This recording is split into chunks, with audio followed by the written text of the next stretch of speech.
Когда хоррор выходит с названием, которое уже само по себе звучит как предупреждение, зритель обычно понимает, что впереди его ждет не уютный вечер, а очень неприятное путешествие. И именно таким фильмом оказался Insidious Inferno. Это не та история, где страх приходит медленно и осторожно. Он сразу тянет тебя в темноту, не спрашивая, готов ли ты к этому. У этой картины есть почти обманчивая простота. Снаружи она выглядит как еще один независимый ужастик о проклятом доме, злом присутствии и паре, которой не повезло оказаться не в том месте. Но чем внимательнее смотришь, тем яснее понимаешь, что фильм строит не просто набор пугающих сцен. Он пытается создать ощущение медленного распада реальности, когда привычный мир больше не защищает, а дом перестает быть домом.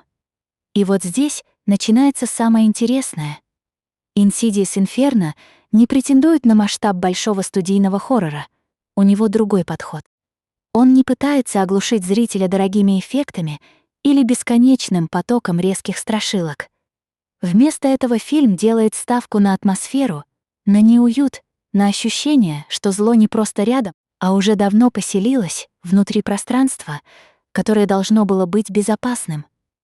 Именно поэтому его лучше воспринимать не как обычный фильм ужасов, а как пример того, как независимое кино может строить страх на ограниченных средствах. Если говорить совсем прямо, то сила подобных фильмов обычно не в идеальной полировке, а в намерении. Когда у проекта нет огромного бюджета, у него появляется шанс найти другой язык. Не каждый такой фильм справляется с задачей. Но когда он попадает в цель, результат может быть даже тревожнее, чем у более дорогих и выверенных картин. Потому что дешевый на вид ужас иногда кажется ближе к реальности.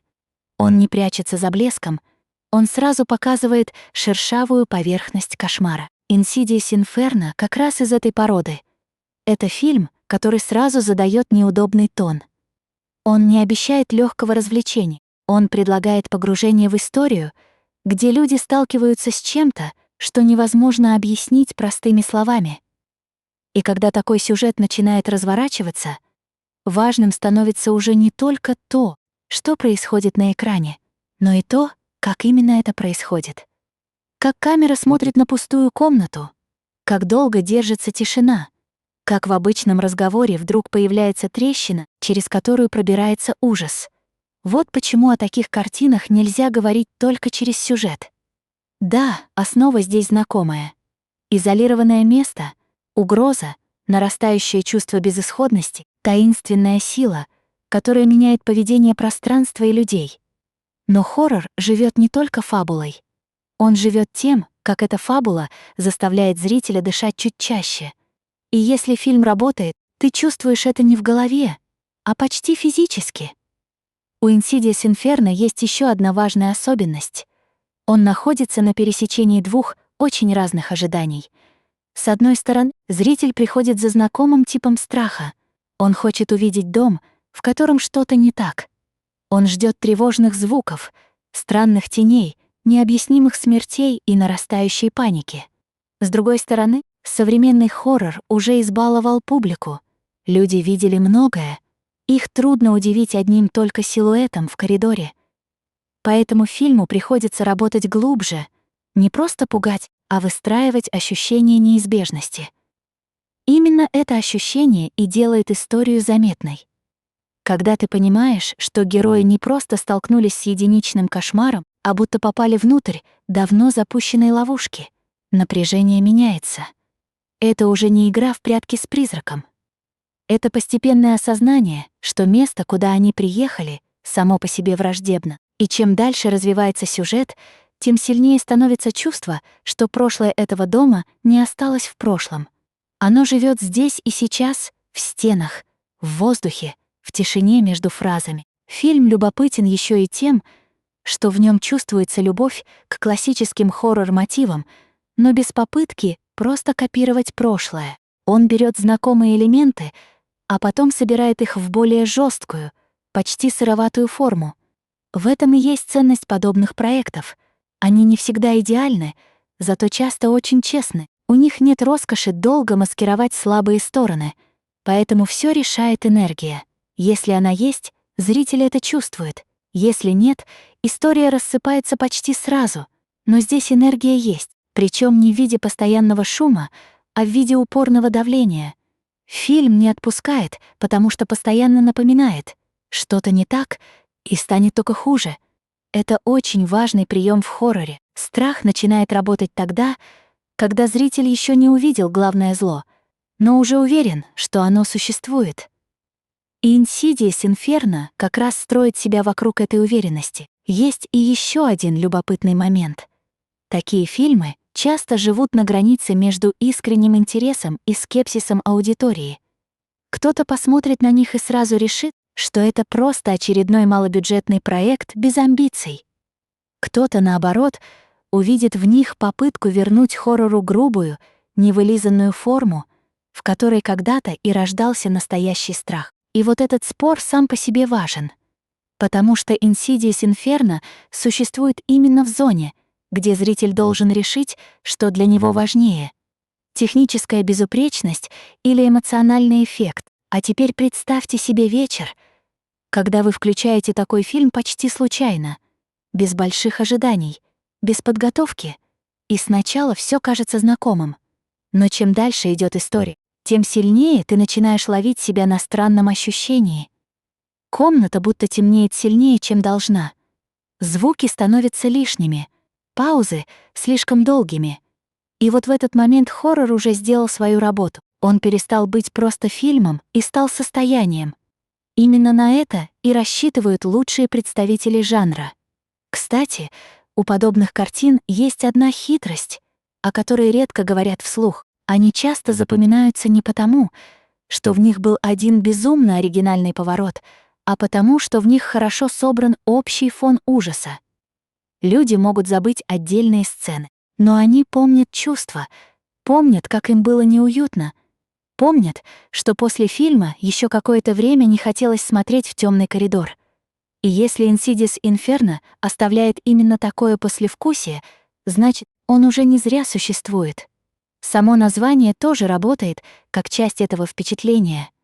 Оно словно соединяет идею вторжения, скрытой угрозы и буквального провала в адское пространство.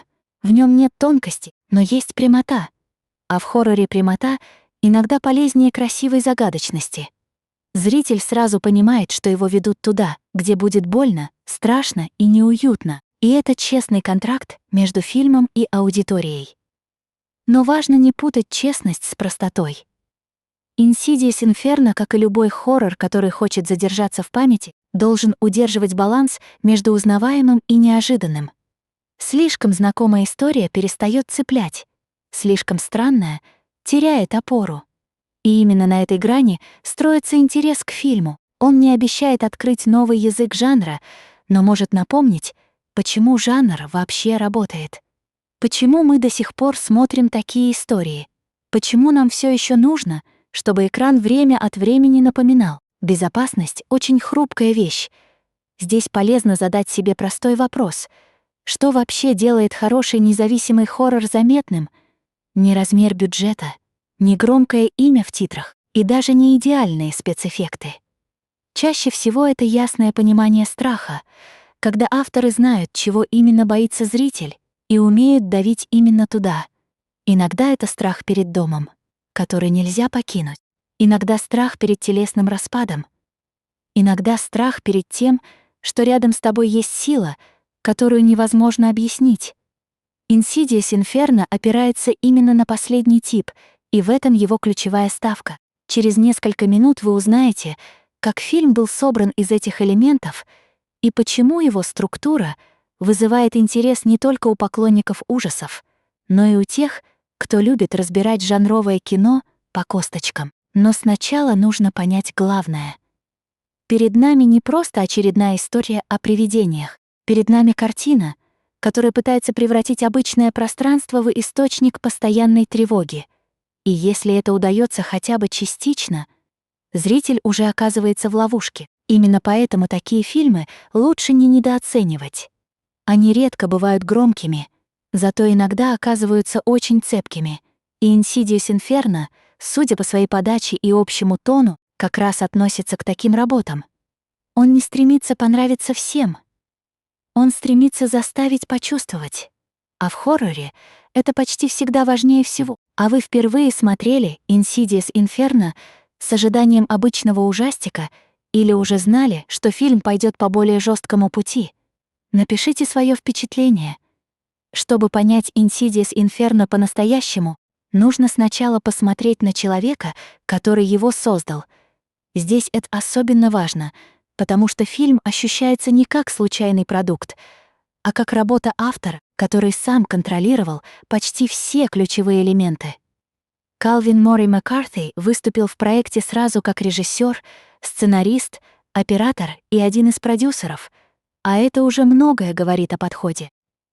Когда один человек держит в руках столько рычагов, фильм почти неизбежно становится очень личным, даже если сам сюжет кажется знакомым и жанровым.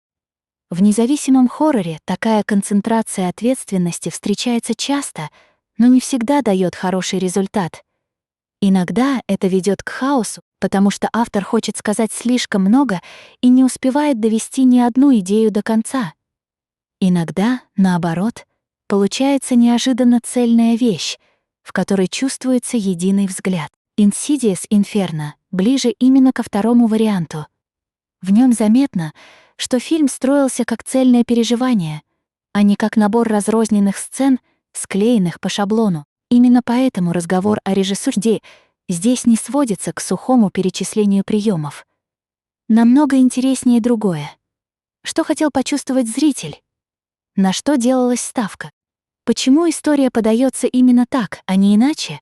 В случае с Маккарти ответ, похоже, довольно понятен. Его интересует не только событие как таковое, но и давление пространства на человека. Не просто зло пришло в дом, а дом уже давно стал формой зла. Это тонкая, но очень важная разница. Такой взгляд заметен уже в том, как строится напряжение. Режиссёр не торопится, он не вываливает весь ужас сразу. Вместо этого он даёт зрителю время ощутить пустоту, тишину и ту странную неловкость, которая в хорроре часто страшнее прямого нападения. Когда камера задерживается на комнате чуть дольше, чем кажется естественным, когда обычная бытовая сцена вдруг начинает казаться подозрительной, рождается именно тот вид тревоги, ради которого люди вообще смотрят жанровое кино. У Маккарти, судя по общему тону фильма, явно есть интерес к классической структуре нарастающего ужаса. Это не история, где страх работает как аттракцион. Это скорее постепенное погружение. Сначала зритель получает намек, потом еще один, потом поведение мира вокруг героев начинает слегка сбиваться, и только после этого фильм переходит к более жестким проявлениям угрозы. Такой подход требует терпения, но он позволяет не только напугать, но и настроить аудиторию на нужную волну. Для независимого режиссера это особенно ценно. Когда нет большого бюджета, невозможно победить зрителя количеством. Приходится побеждать ритмом, атмосферой и вниманием к мелким деталям. И именно здесь видна авторская рука. Insidious Inferno не пытается казаться больше, чем он есть. Он использует доступные средства так, чтобы создать ощущение плотного, липкого страха. Это честная стратегия, и в хорроре она часто работает лучше, чем внешняя роскошь. Важно и то, что Маккарти, будучи оператором собственного фильма, явно мыслит визуально не как человек, который просто фиксирует действие, а как человек, который строит эмоцию через кадр.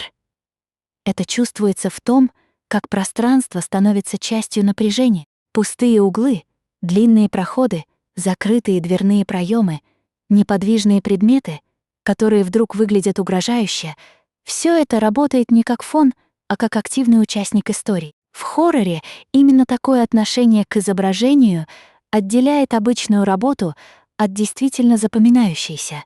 Можно сказать, что его режиссерский подход держится на 3 опорах. Первая — это замкнутость пространства. Вторая — постепенное усиление тревоги. Третья — отказ от излишней объясненности на ранних стадиях. И вот здесь появляется особенно интересная вещь. Когда фильм не слишком рано раскрывает свои карты, зритель начинает сам достраивать неизвестное. А воображение, как известно, почти всегда страшнее готового ответа. Хороший хоррор это понимает.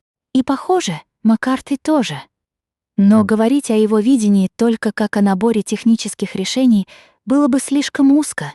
За ними все равно чувствуется настроение. В основе этого настроения лежит не романтика ужаса и не любование жестокостью, а упрямое желание показать, как обычная жизнь ломается под давлением непонятной силы. Это очень старый хоррор-мотив, но он работает снова и снова, потому что затрагивает базовую человеческую тревогу. Мы все хотим верить, что наш дом защищает нас.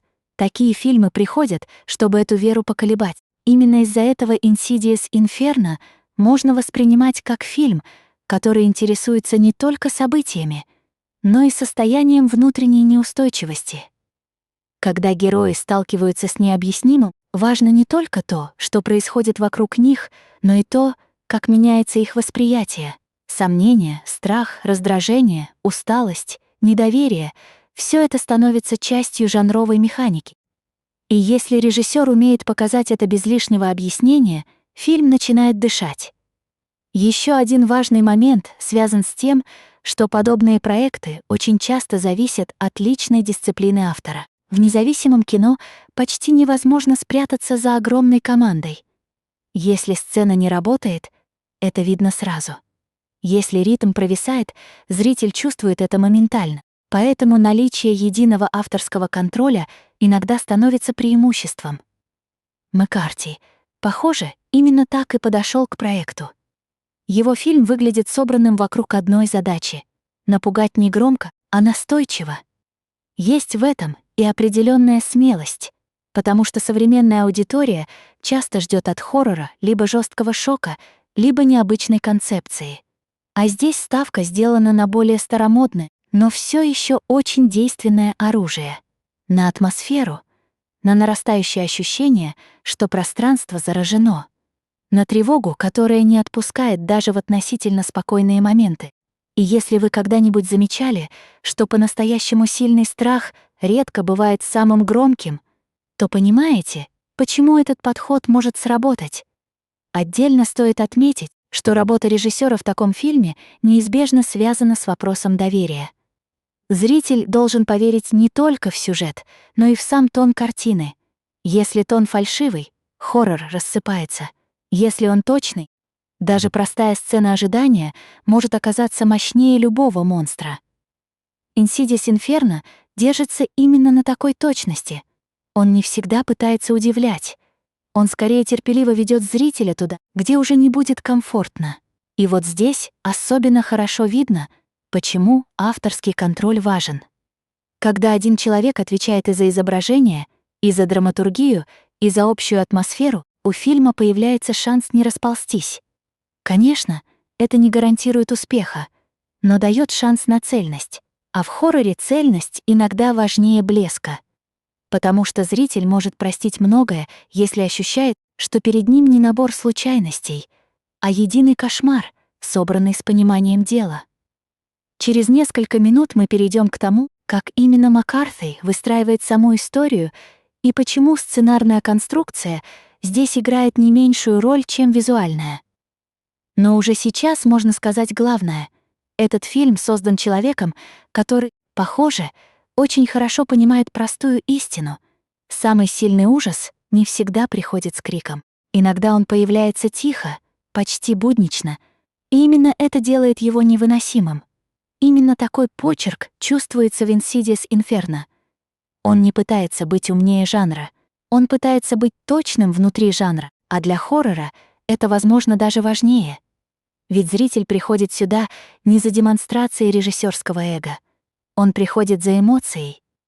За тем самым холодком, который пробегает по спине, когда экран еще вроде бы спокоен, но интуиция уже шепчет, что спокойствие ненадолго.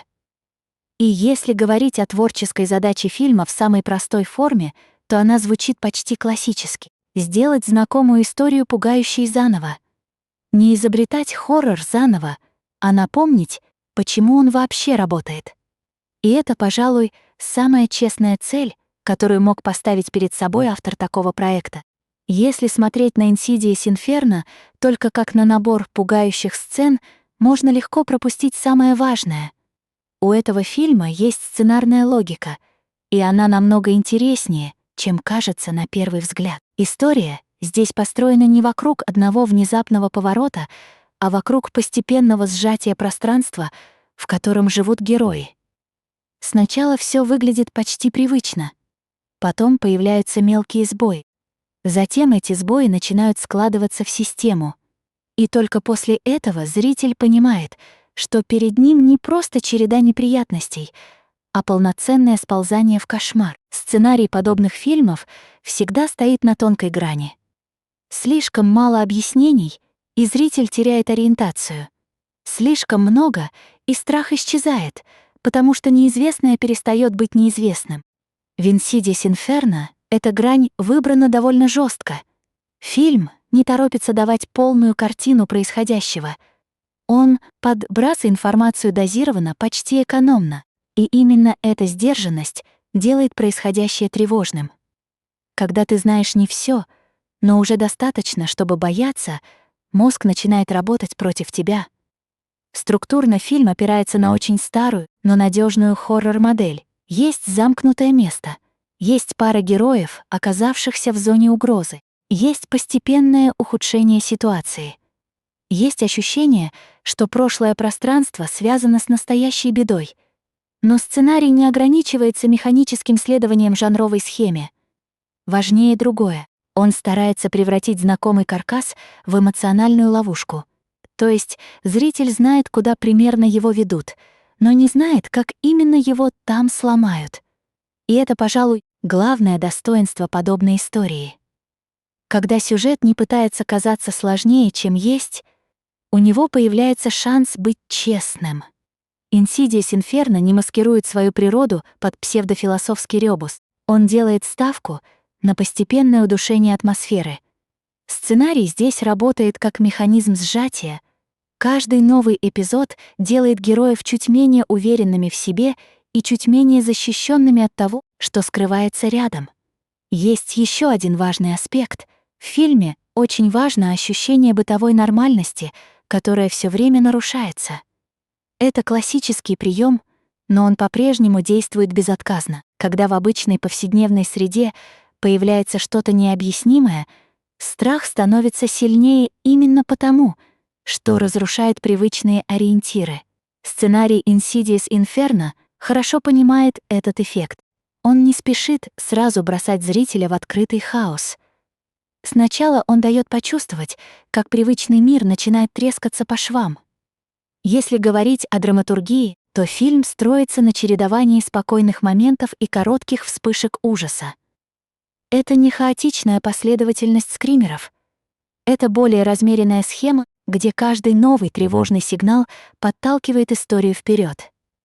Зритель замечает, что проблемы не исчезают, а накапливаются.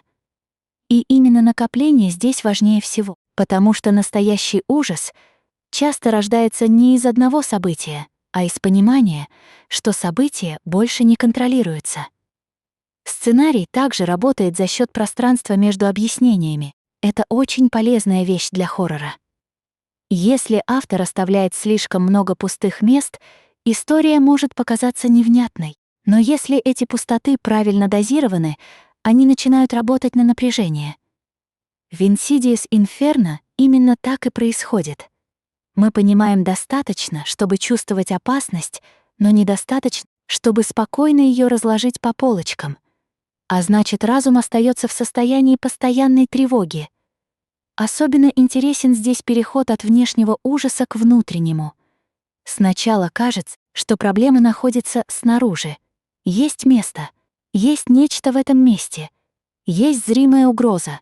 Но чем дальше развивается сюжет, тем сильнее возникает ощущение, что фильм интересуется не только призраком или сущностью, а тем, как страх меняет людей изнутри. Это очень важный поворот, потому что когда герой начинает сомневаться в собственном восприятии, хоррор получает дополнительный слой. Враг уже не только в доме, он еще и в голове, Именно здесь сценарий приобретает глубину, которой часто не хватает малобюджетным ужасам. Им нередко достаточно просто столкнуть персонажа с чем-то пугающим и на этом остановиться. Но Insidious Inferno пытается идти дальше. Он показывает, как постепенно разрушается чувство опоры, как герои теряют уверенность, как каждый новый эпизод заставляет их сомневаться в том, что они только что видели или слышали. Это делает историю более личной и более неприятной для зрителя. Кстати, есть еще одна вещь, которую стоит ценить в таких фильмах. Когда сценарий не перегружен лишними сюжетными линиями, у ужаса появляется больше воздуха. Многие современные хорроры пытаются впихнуть в один фильм слишком много всего. Семейную драму, социальный комментарий, тайну прошлого, несколько уровней мифологии, с десяток второстепенных конфликтов. В результате напряжение расползается. Здесь же структура удерживается на сравнительно узком наборе задач, и это помогает истории не терять фокус. Сценарная экономия особенно заметна в том, как подаются объяснения прошлого. История не расписывает все до последней детали сразу. Она скорее подводит к мысли, что место, где оказались герои, хранит следы чего-то очень неприятного. Но прошлое не подается как музейная справка.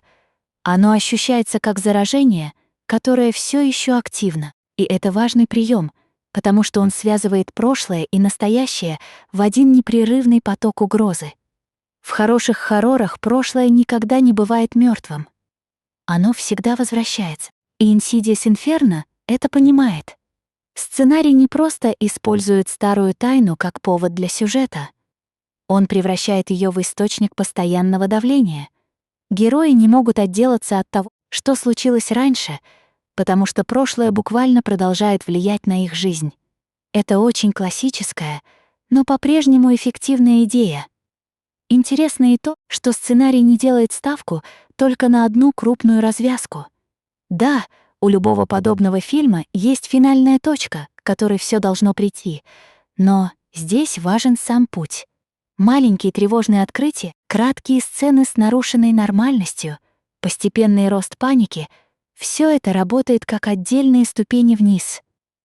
И когда история доходит до финального состояния, зритель уже эмоционально подготовлен. Он прошел этот путь вместе с героями. Вот почему подобные сценарии нельзя оценивать только потому, насколько они оригинальны на бумаге. Оригинальность в хорроре важна, но еще важнее ритм угрозы. Если он выдержан, история работает. Если нет, никакая необычная идея не спасет фильм. Insidious Inferno делает ставку именно на ритм. Он не суетится, он не торопится удивить любой ценой. Он медленно нажимает на нерв, и от этого становится только неприятнее. Еще один момент связан с эмоциональной ясностью. Сценарий не требует от зрителя сложной расшифровки мотивов и подтекстов на каждом шагу. Он держится на понятных человеческих страхах. Страх перед неизвестным, страх перед домом, который больше не кажется безопасным, страх перед тем, что ты не можешь защитить близких. Такие вещи не нуждаются в интеллектуальном усложнении, они работают напрямую. И именно поэтому хоррор часто кажется сильнее многих других жанров. Он говорит с человеком на базовом уровне. Если смотреть на фильм как на драматургическую конструкцию, то можно заметить, что он предпочитает не столько отвечать на вопросы, сколько удерживать их в воздухе ровно до нужного момента. Это очень полезный принцип для жанра. Зритель должен чувствовать, что ответы существуют, но не получать их слишком рано. Иначе исчезает напряжение.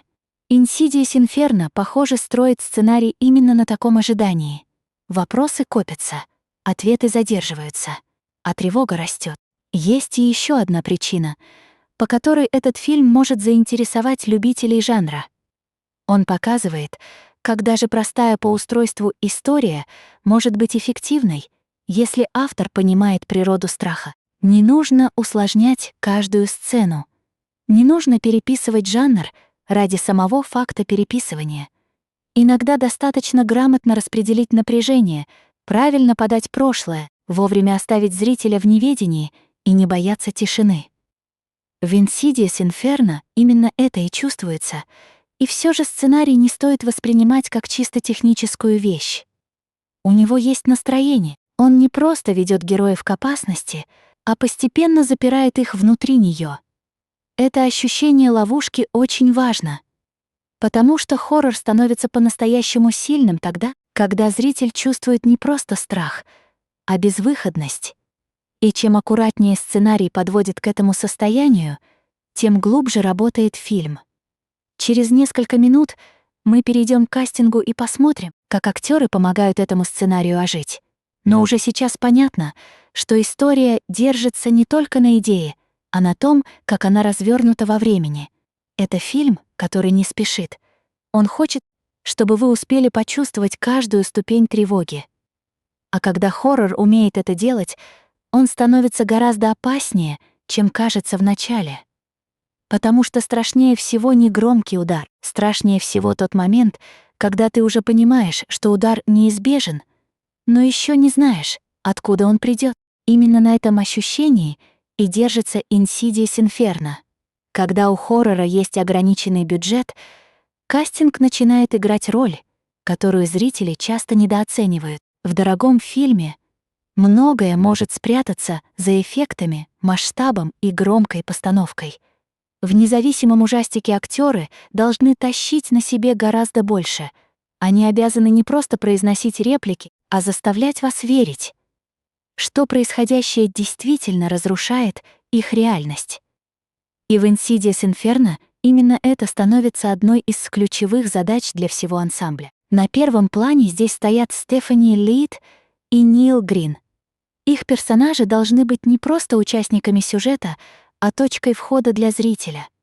Через них мы смотрим на происходящее, через них переживаем тревогу, через них чувствуем, как привычное пространство перестает быть безопасным. В хорроре это особенно важно, потому что если центральная пара не работает, весь фильм начинает рассыпаться. Страх должен быть не абстрактным, а человеческим. Иначе зрителю ни за что зацепиться. Стефани Лит в подобных историях особенно ценна тем, что жанр требует от нее одновременно сдержанности и внутреннего напряжения. Это очень непросто. Слишком сильная игра делает персонажа театральным, слишком слабая превращает его в пустую оболочку. Здесь нужен тонкий баланс. Героиня должна выглядеть как человек, который еще пытается сохранять нормальность, хотя внутри уже все дрожит. Если актриса попадает в этот ритм, зритель сразу верит в ее страх. Нил Грин, в свою очередь, работает в той же зоне, но с чуть другим акцентом. Мужской персонаж в таких фильмах часто попадает в ловушку шаблона. Он либо становится слишком рациональным и отрицает очевидное, либо слишком быстро ломается. Лучший вариант — показать постепенное истощение. Сначала попытка разобраться, потом раздражение, потом недоверие к собственным ощущениям, потом уже открытый ужас. Если актер умеет провести зрителя через эти стадии, персонаж получает объем. И именно такой объем нужен хоррору, который строится на нарастающей угрозе. Важная вещь в актерской работе здесь заключается в том, что сам сюжет не дает героям слишком много пространства для длинных монологов.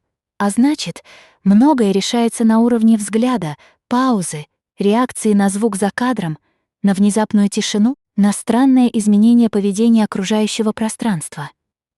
Хороший хоррор живет на таких микродвижениях, и именно поэтому подбор исполнителей имеет решающее значение. Камера в таких сценах не врет. Либо актер действительно удерживает тревогу, либо нет. Chynna Rae Shurts и Стив Ларкин добавляют фильму еще один уровень. В хоррор-ансамбле второстепенные персонажи очень важны, потому что они расширяют ощущение мира и помогают истории не замкнуться только на одной паре. Если каждый персонаж ощущается живым, угроза становится убедительнее. Если же второстепенные роли выглядят как функции, фильм начинает напоминать схему. Здесь, судя по общей подаче, создатели старались избежать этого эффекта. И это особенно важно в фильме, где атмосфера держится на ощущении локального, почти камерного кошмара. Стив Ларкин По типажу и присутствию хорошо подходит для подобных жанровых историй, где нужно создавать ощущение, что за внешней нормальностью может скрываться что-то неясное и неприятное.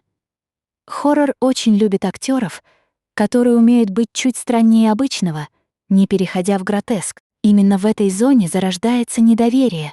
Зритель еще не знает, стоит ли персонажу верить, но уже чувствует, что с ним что-то не так. А это, в свою очередь, усиливает общее напряжение. Марсел Лаш и Уилл Джеймс дополняют эту систему, придавая сюжету больше веса. В хорошем ужастике любая встреча с новым персонажем должна не просто двигать сюжет, но и слегка менять эмоциональную температуру сцены.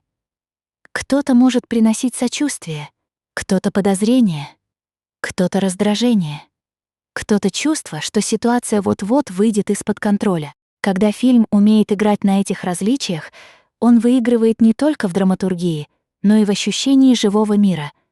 Отдельного внимания заслуживает Джон Мэггисон, указанный как Lead Creature Actor. Для жанрового кино это очень важная позиция, потому что физическое воплощение угрозы часто оказывается не менее значимым, чем само ее присутствие в сюжете.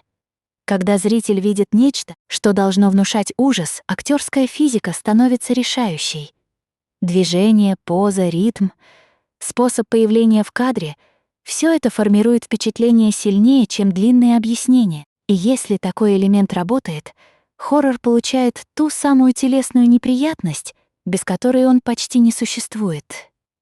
В независимых фильмах подобного типа особенно интересно наблюдать, как актеры компенсируют отсутствие большого бюджета.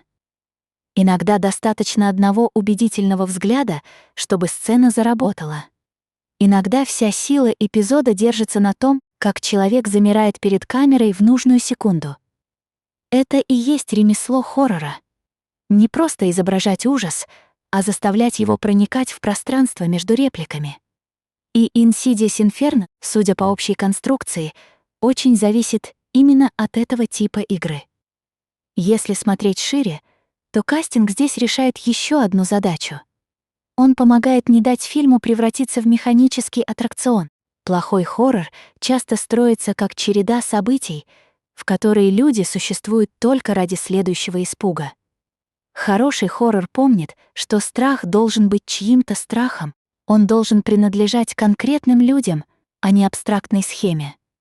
В этом смысле каст фильма работает как эмоциональный мост между зрителем и угрозой. Без этого моста все рушится. Именно поэтому так важно, чтобы центральные исполнители не переигрывали. В хорроре любая чрезмерность чувствуется особенно остро. Если актер начинает слишком явно демонстрировать испуг, зритель перестает верить. Если же он остается достаточно сдержанным, ужас ощущается сильнее, потому что мы видим, как человек старается держаться из последних сил. Это гораздо страшнее, чем открытая истерика. И подобная сдержанность, похоже, является одной из сильных сторон фильма. Есть еще одна вещь, о которой часто забывают. В таких картинах актерам приходится работать не только на видимую сцену, но и на пустоту вокруг нее. Очень много зависит от реакции на то, чего камера прямо не показывает. Это сложно. Порой труднее сыграть взгляд в темный коридор, чем сам момент атаки. Но именно такие детали и делают хоррор живым. Если зритель чувствует, что персонажи по-настоящему реагируют на невидимую угрозу, напряжение резко возрастает. В Insidious Inferno это особенно заметно, потому что сама идея фильма построена на ощущении присутствия чего-то невидимого, но постоянного. Актеры должны не просто изображать панику, а постепенно выстраивать доверие зрителя к этому невидимому давлению. Это значит, что важна каждая интонация, каждая пауза, каждая попытка убедить другого персонажа, что все не так просто. И когда такие сцены работают, зритель сам начинает нервничать еще до появления прямой угрозы. Нельзя не отметить и то, что в жанровом кино актерская ансамблевость часто важнее звездности. Иногда совершенно неизвестные лица оказываются гораздо сильнее в таком материале, чем популярные имена, потому что хоррор требует не статуса, о готовности раствориться в атмосфере. Здесь не нужно перетягивать внимание на себя, нужно служить миру фильма. И если весь ансамбль это понимает, результат получается гораздо убедительнее. Через несколько минут мы перейдем к разбору самих персонажей и увидим, как актерская работа превращается в драму людей, оказавшихся внутри чужого кошмара. Но уже сейчас понятно, что кастинг здесь не случайный набор лиц, а один из механизмов, на которых держится весь фильм. Без убедительных исполнителей эта история была бы просто серией событий. С ними она становится переживанием. И в хорроре именно это отличает запоминающийся фильм от проходного. Не наличие монстра, не количество крови, не громкость скримера, а то, верите ли вы людям, которых этот ужас разрушает. Если верите, страх работает. Если нет, все остальное теряет силу. Insidious Inferno делает ставку именно на эту веру. Чтобы по-настоящему понять Insidious Inferno, нужно смотреть не только на то, что происходит вокруг героев, но и на то, как сами персонажи устроены внутри. В хорроре это особенно важно, потому что страх всегда проверяет человека на прочность. Он показывает, кто начинает отрицать очевидное, кто цепляется за логику, кто срывается раньше времени, а кто пытается удержать контроль до последней секунды. Именно через это напряжение фильм и начинает работать глубже. Моника Дювалье и Андре Дювалье стоят в центре этой истории не просто как пара, а как точка, в которую сходится весь нарастающий кошмар. Они не выглядят героями в привычном голливудском смысле. И это хорошо. Хоррору редко нужны идеальные спасители. Ему нужны живые люди, у которых есть слабости, страхи и границы. Если персонажи слишком гладкие, зритель не верит в их уязвимость. А уязвимость здесь и есть главное топливо для ужаса. Моника ощущается как человек, который еще пытается удерживать нормальность, хотя реальность вокруг нее уже начинает распадаться. Такие персонажи особенно интересны, потому что они не сразу принимают невозможное. Сначала они ищут объяснения, потом начинают сомневаться, потом становятся заложниками собственного опыта, который больше не помогает. И когда зритель видит этот путь, он словно проходит его вместе с героиней. Это делает страх личным. Андре, в свою очередь, выполняет похожую функцию, но через другой эмоциональный регистр. Если Моника ближе к внутреннему напряжению и тревожному восприятию, то Андре часто становится тем, кто вынужден реагировать, принимать решения и сталкиваться с последствиями.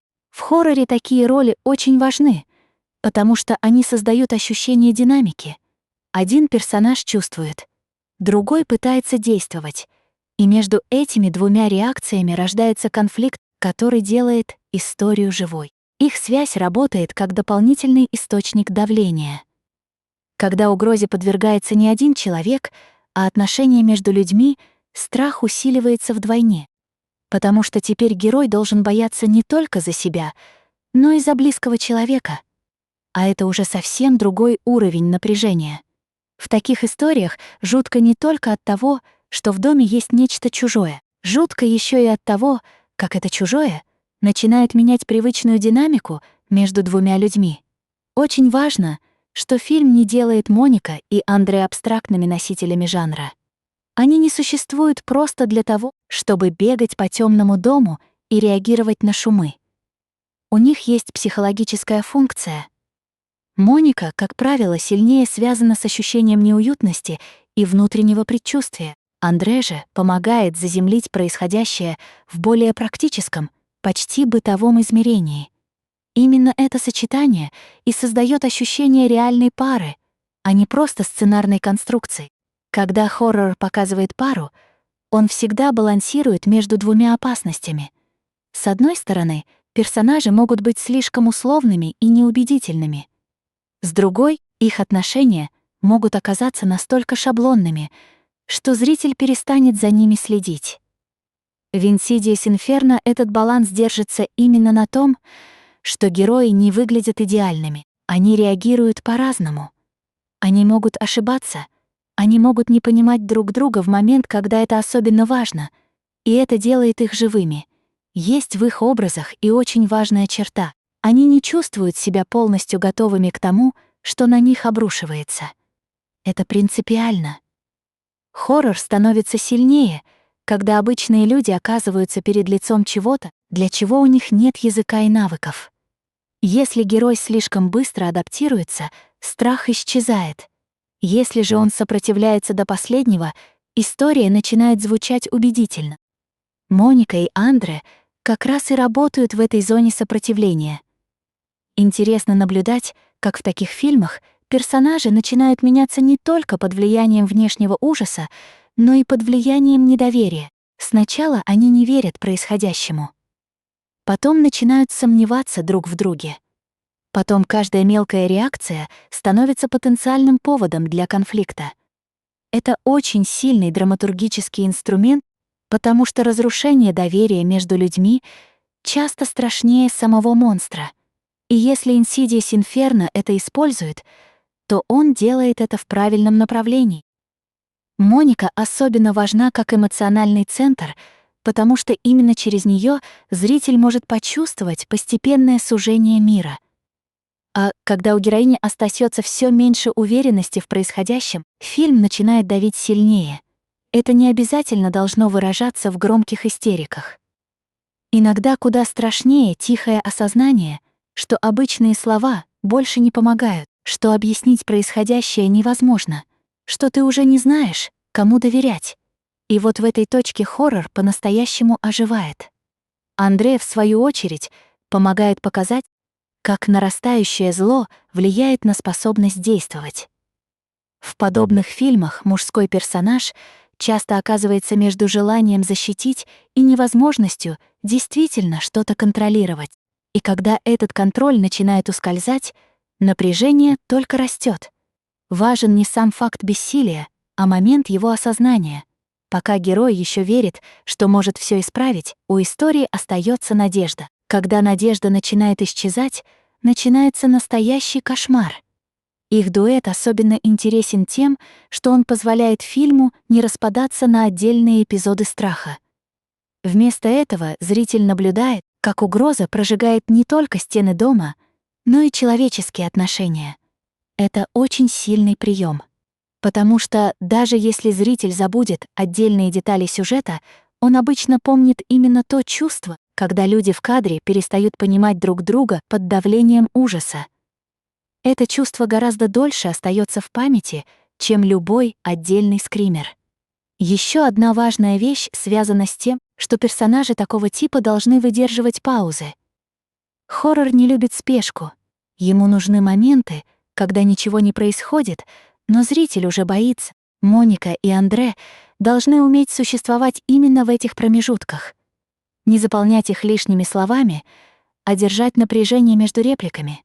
Это кажется мелочью, но на деле именно такие сцены определяют, работает ли фильм как атмосфера. Если смотреть на них с точки зрения жанровой функции, то Моника часто становится тем персонажем, через которого история чувствуется эмоционально, а Андре — тем, кто помогает истории не потерять бытовую реалистичность. Вместе они образуют систему, в которой страх не отрывается от жизни. Это очень полезно для фильма, который хочет, чтобы зритель поверил в его мир. Потому что самые страшные истории всегда кажутся теми, что могли бы случиться рядом с нами. В этом смысле персонажи Insidious Inferno не просто проходят через сюжет, они сами становятся частью механизма ужаса. Их сомнения, реакции и уязвимость помогают сделать угрозу убедительной.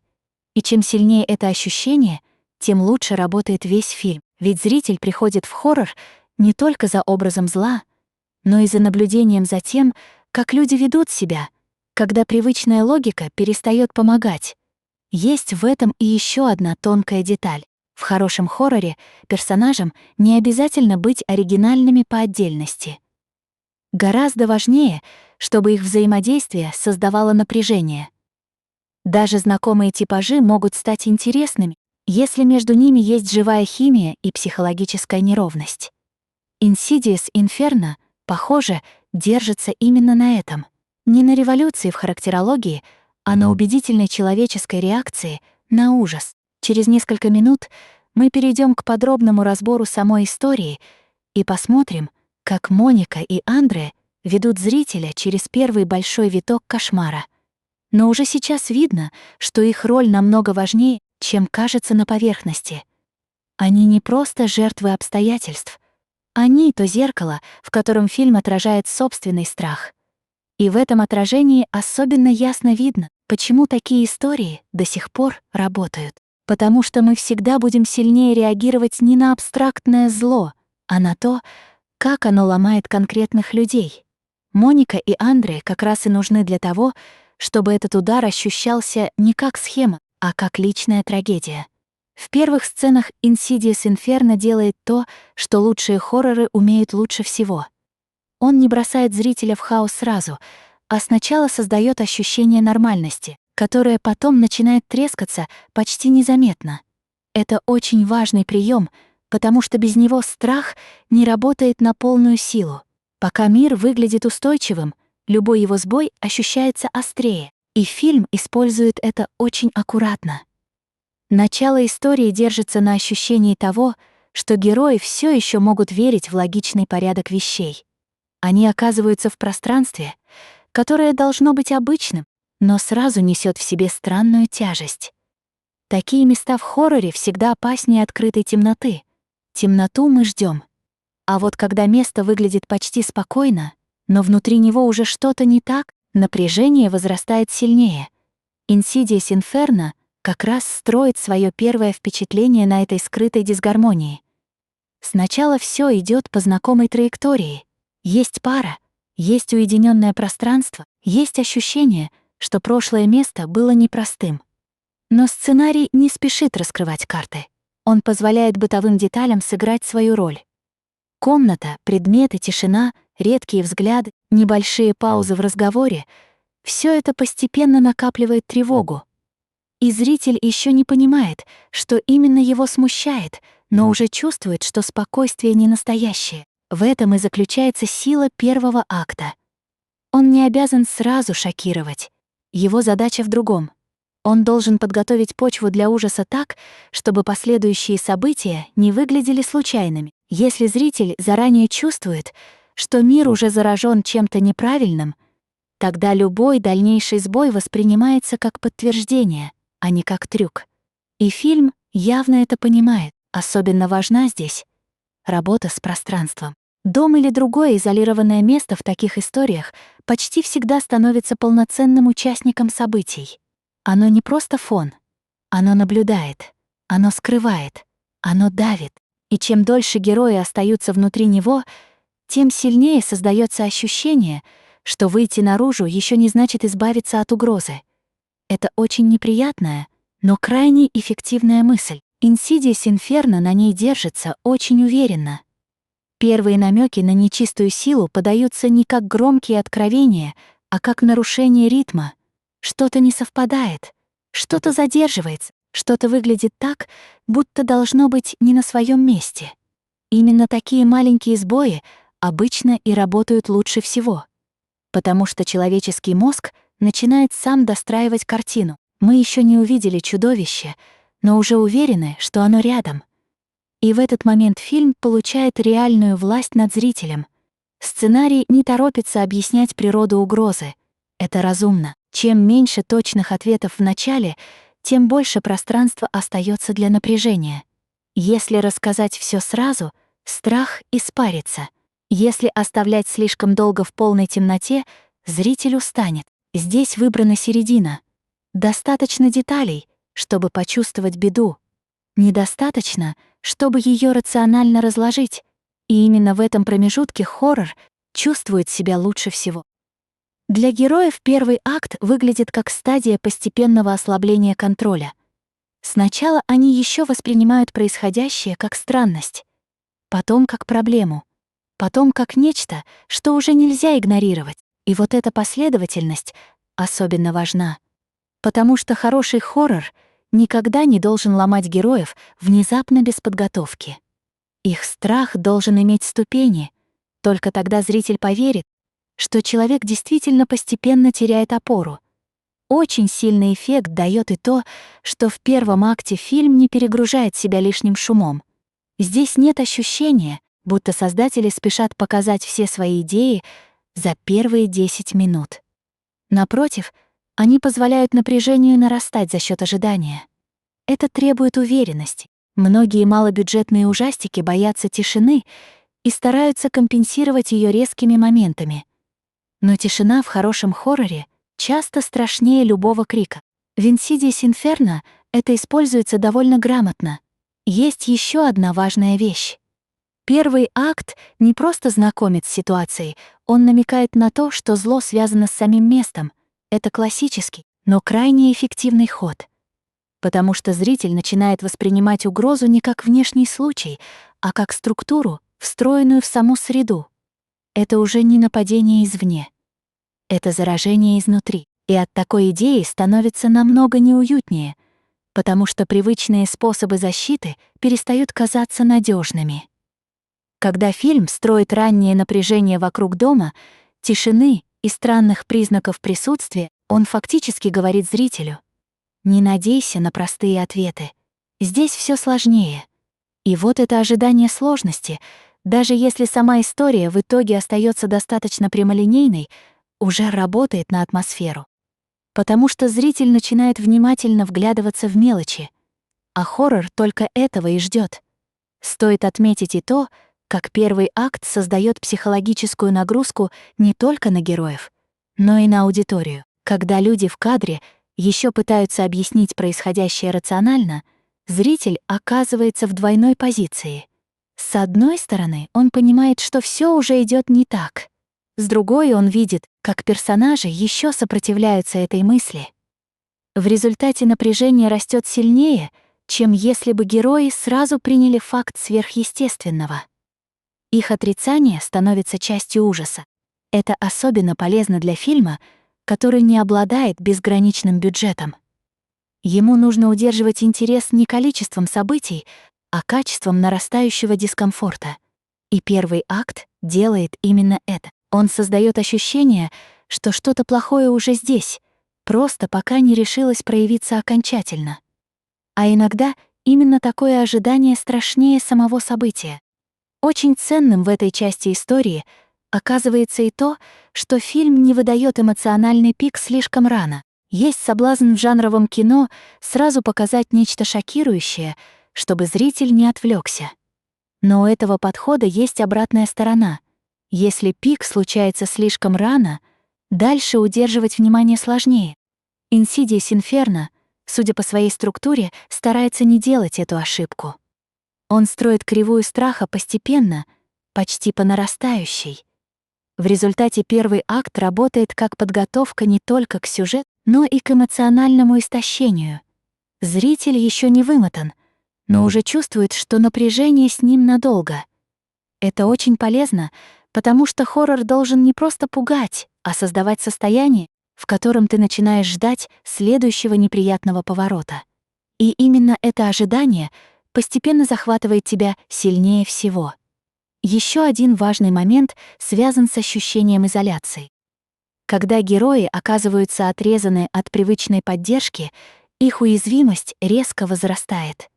Не обязательно даже прямо показывать внешнюю оторванность. Достаточно намека на то, что помощь не придет быстро, а пространство вокруг не дает ощущения безопасности. Тогда первый акт начинает звучать как медленное закрытие двери. Сначала не на замок, потом уже на засов. А потом выясняется, что выхода почти нет. Именно так Insidious Inferno и действует в своем начале. Он не ломает дверь сразу. Он сначала дает вам услышать, как она тихо скрипит, потом показывает, что в комнате стало холоднее, потом будто бы ничего не происходит, но вы уже не можете расслабиться. Хороший хоррор всегда делает именно так. Он приучает зрителя к тревоге, а потом использует ее против него. Через несколько минут история перейдет к следующей фазе, и там напряжение станет уже более открытым. Но ценность первого акта как раз в том, что он создает фундамент. Без него последующие события были бы просто серией страшных эпизодов. С С ним же они начинают восприниматься как неизбежное развитие одного и того же кошмара. И если смотреть на фильм как на эмоциональную конструкцию, то именно начало отвечает за самое важное. Оно заставляет поверить, что обычность еще существует, но уже обречена. А это, пожалуй, один из самых сильных страхов, которые может предложить хоррор.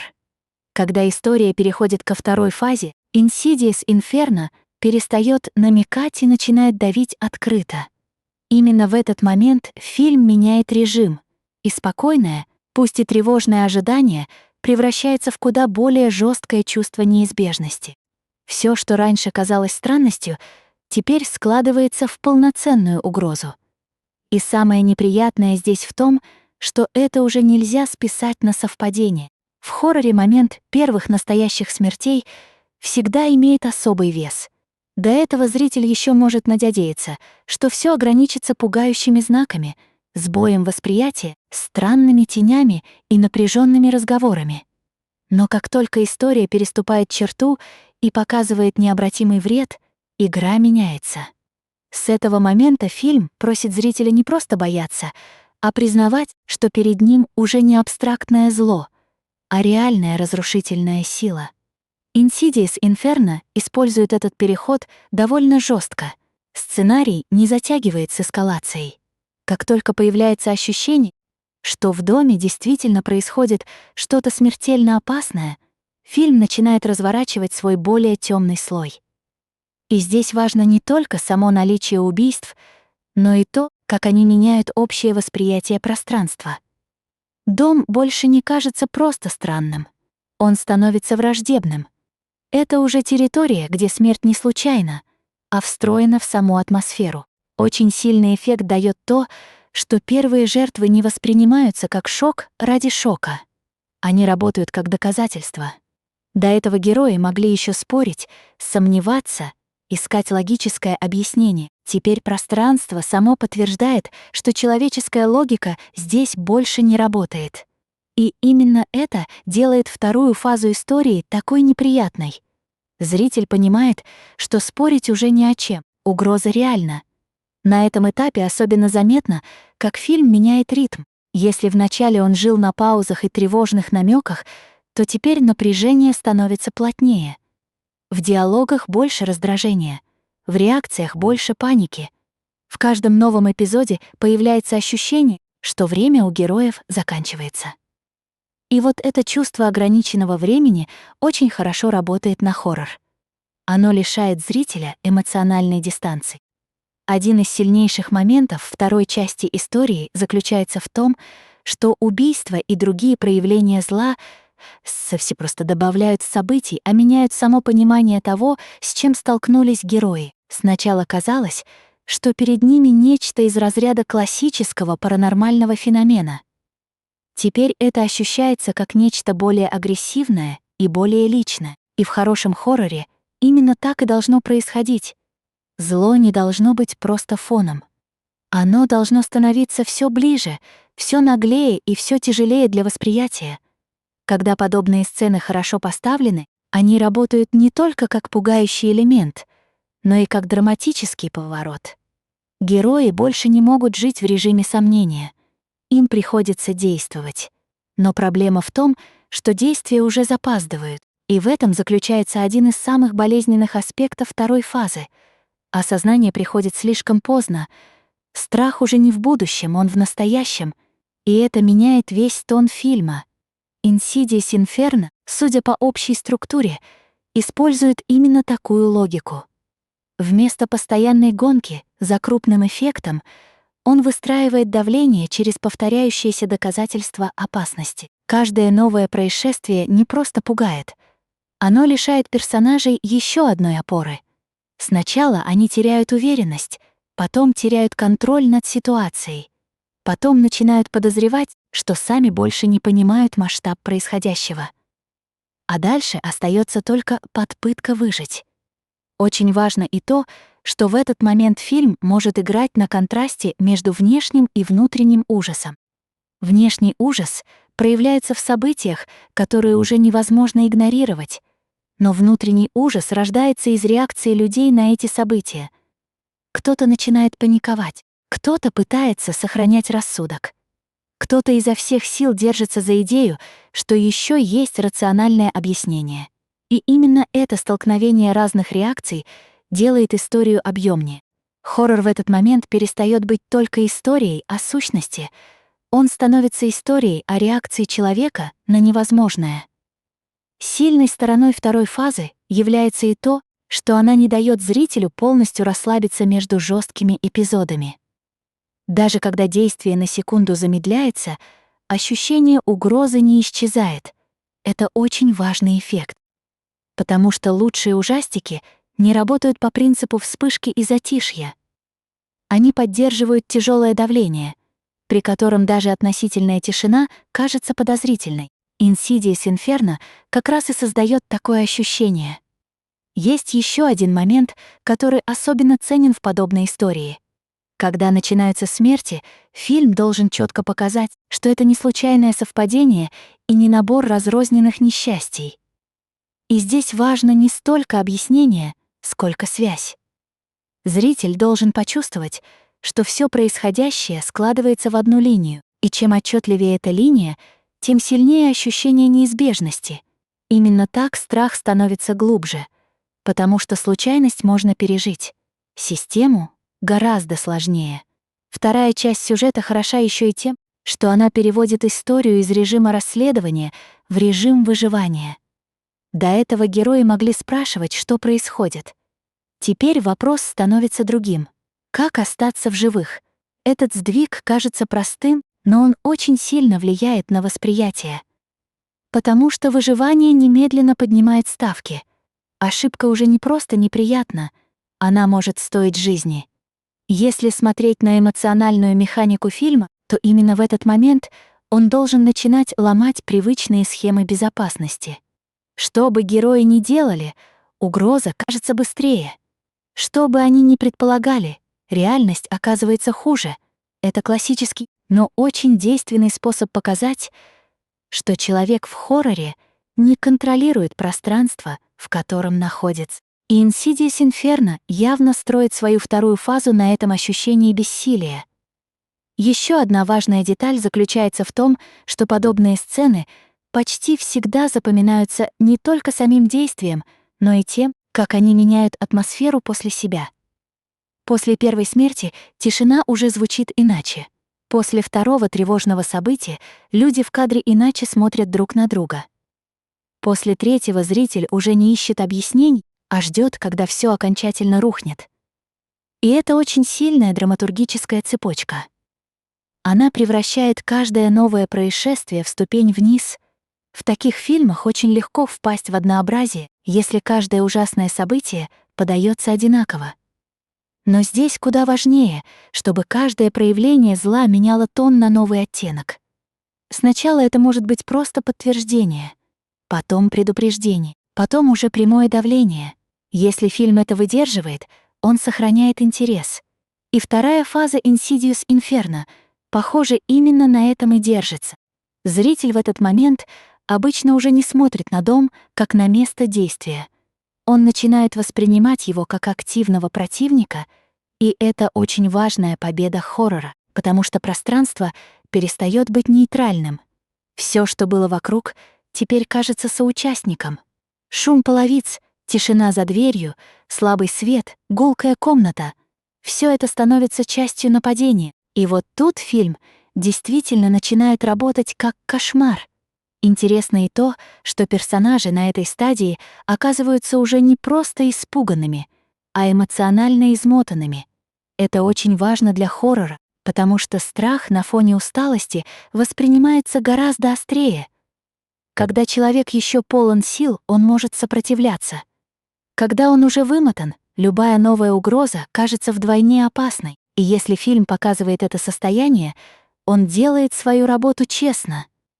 К концу этой фазы зритель уже понимает главное. История не собирается отпускать героев назад в нормальность. Нормальность закончилась. Все, что остается, это дальнейшее погружение в темную сторону дома и попытка не дать кошмару полностью поглотить оставшихся.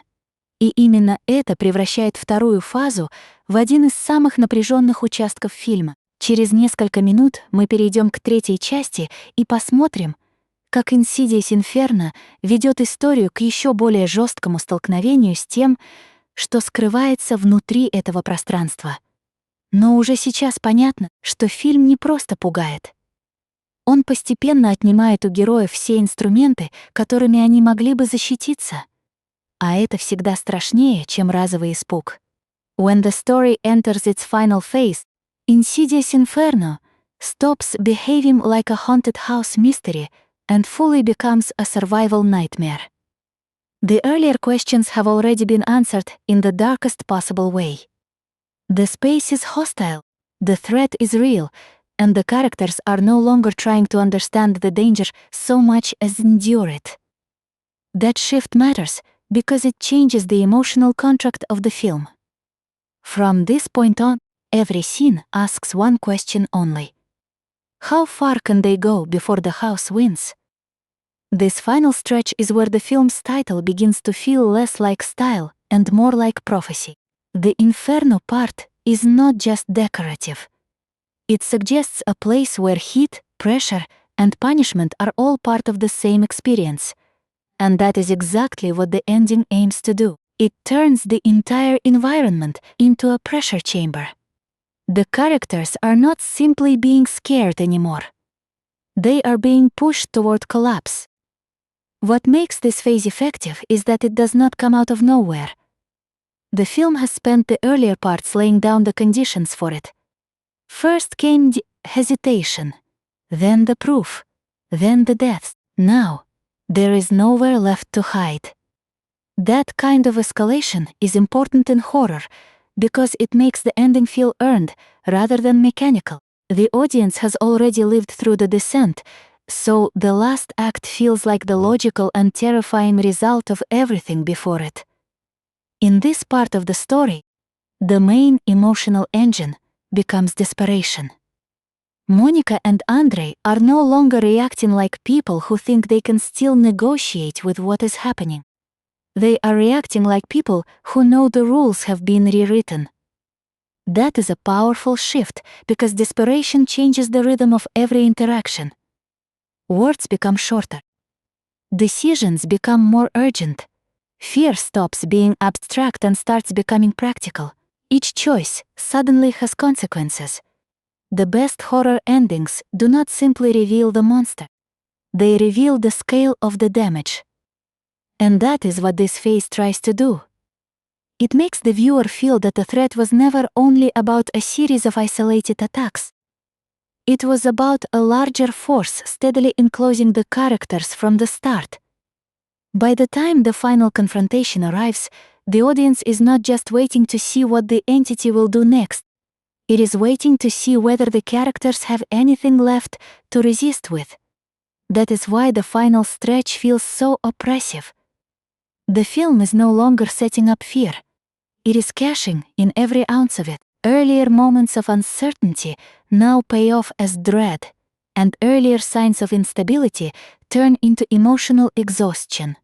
This is one of the smartest things a horror story can do. It turns patience into punishment.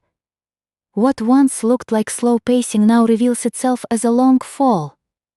There is also a strong sense here that the house itself has become part of the narrative climax. In many horror films, the setting remains a background element, even when it is spooky. Here, the space feels more active. The walls, the rooms, the roots between them. All of it becomes part of the struggle. That creates a suffocating effect. The characters are not just fighting a presence. They are fighting the logic of the environment they are trapped inside. At this stage, the story also becomes more merciless about certainty. Earlier, the characters could still cling to partial explanations. Now even that comfort is gone. The film wants them, and the audience, to understand that knowing the truth does not equal escaping it.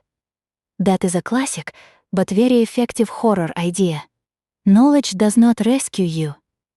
Sometimes it only confirms how deep the problem goes. The final act of a film like this has to do one more thing as well. It must force the audience to confront the emotional cost of the experience. That cost may be grief, exhaustion, anger, or a lingering sense of unease. The best horror endings do not close the book neatly. They leave a stain. Insidious Inferno seems designed to do exactly that. It does not aim for comfort.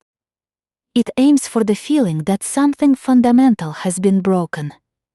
What makes this ending phase especially interesting is the way it turns momentum against the characters. Once the final escalation begins, they are no longer able to slow things down or recenter themselves. Every delay becomes dangerous. Every pause feels loaded.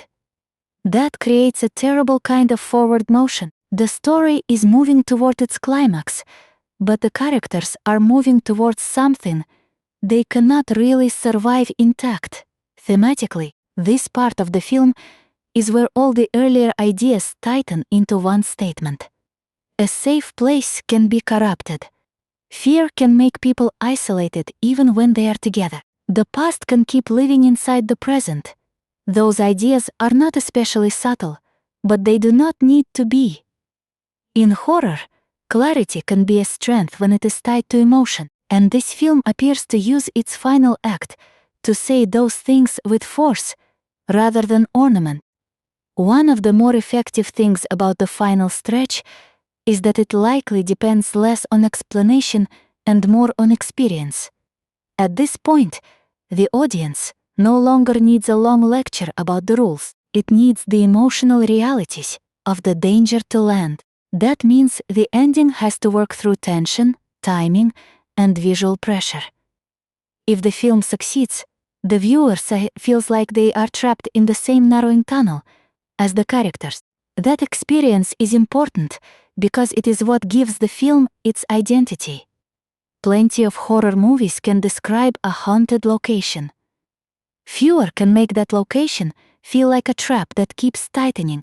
Insidious Inferno seems most invested in the second kind of effect. The story's final phase is about enclosure.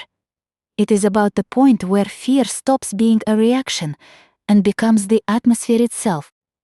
The emotional payoff here depends heavily on how the film treats the idea of resistance. If the characters keep fighting, even in a limited way, the ending carries more weight. If they break too quickly, the climax loses tension. The story wants the audience to believe in the struggle just enough to make the collapse painful. That balance is difficult, but when it works, it gives a low-budget horror film a real sense of gravity. There is also something deeply human in the way the final act forces the characters to confront how little control they actually had from the beginning. That realization is one of horror's oldest and strongest tools. People like to believe they can reason, prepare, and act their way out of danger. Horror takes that belief away. It says that some spaces are already compromised. Some wounds have already started. Some choices arrive too late. That realization is what makes the ending land with force. By the time the story reaches its final beats, the audience should feel that the film has fully committed to its nightmare logic. Nothing that happens now is separate from what came before. The strange details, the early unease, the first signs of harm, all of it becomes part of one long, terrible descent. That kind of structural unity is valuable because it makes the ending feel inevitable, and in horror, inevitability is often scarier than surprise. What remains most memorable about a conclusion like this is not always the specific image or final scare. Often, it is the emotional residue. The sense that the characters have crossed a threshold and cannot return in the same way. The feeling that the house did not simply attack them. It changed them. It marked them. It turned a place that should have offered shelter into a source of ruin. That is the real power of the final phase in Insidious Inferno. It is not only trying to deliver a climax. It is trying to complete the transformation of the film's world from ordinary to poisoned. Once that happens, the audience no longer sees the earlier scenes the same way. They become the first steps into the trap. The ending retroactively darkens everything before it. And that is a very good horror trick. Because a strong ending should not only conclude the story, it should reframe it. It should make the viewer think back to the beginning and realize that the darkness was already there, waiting patiently. In that sense, the final phase of Insidious Inferno does more than scare.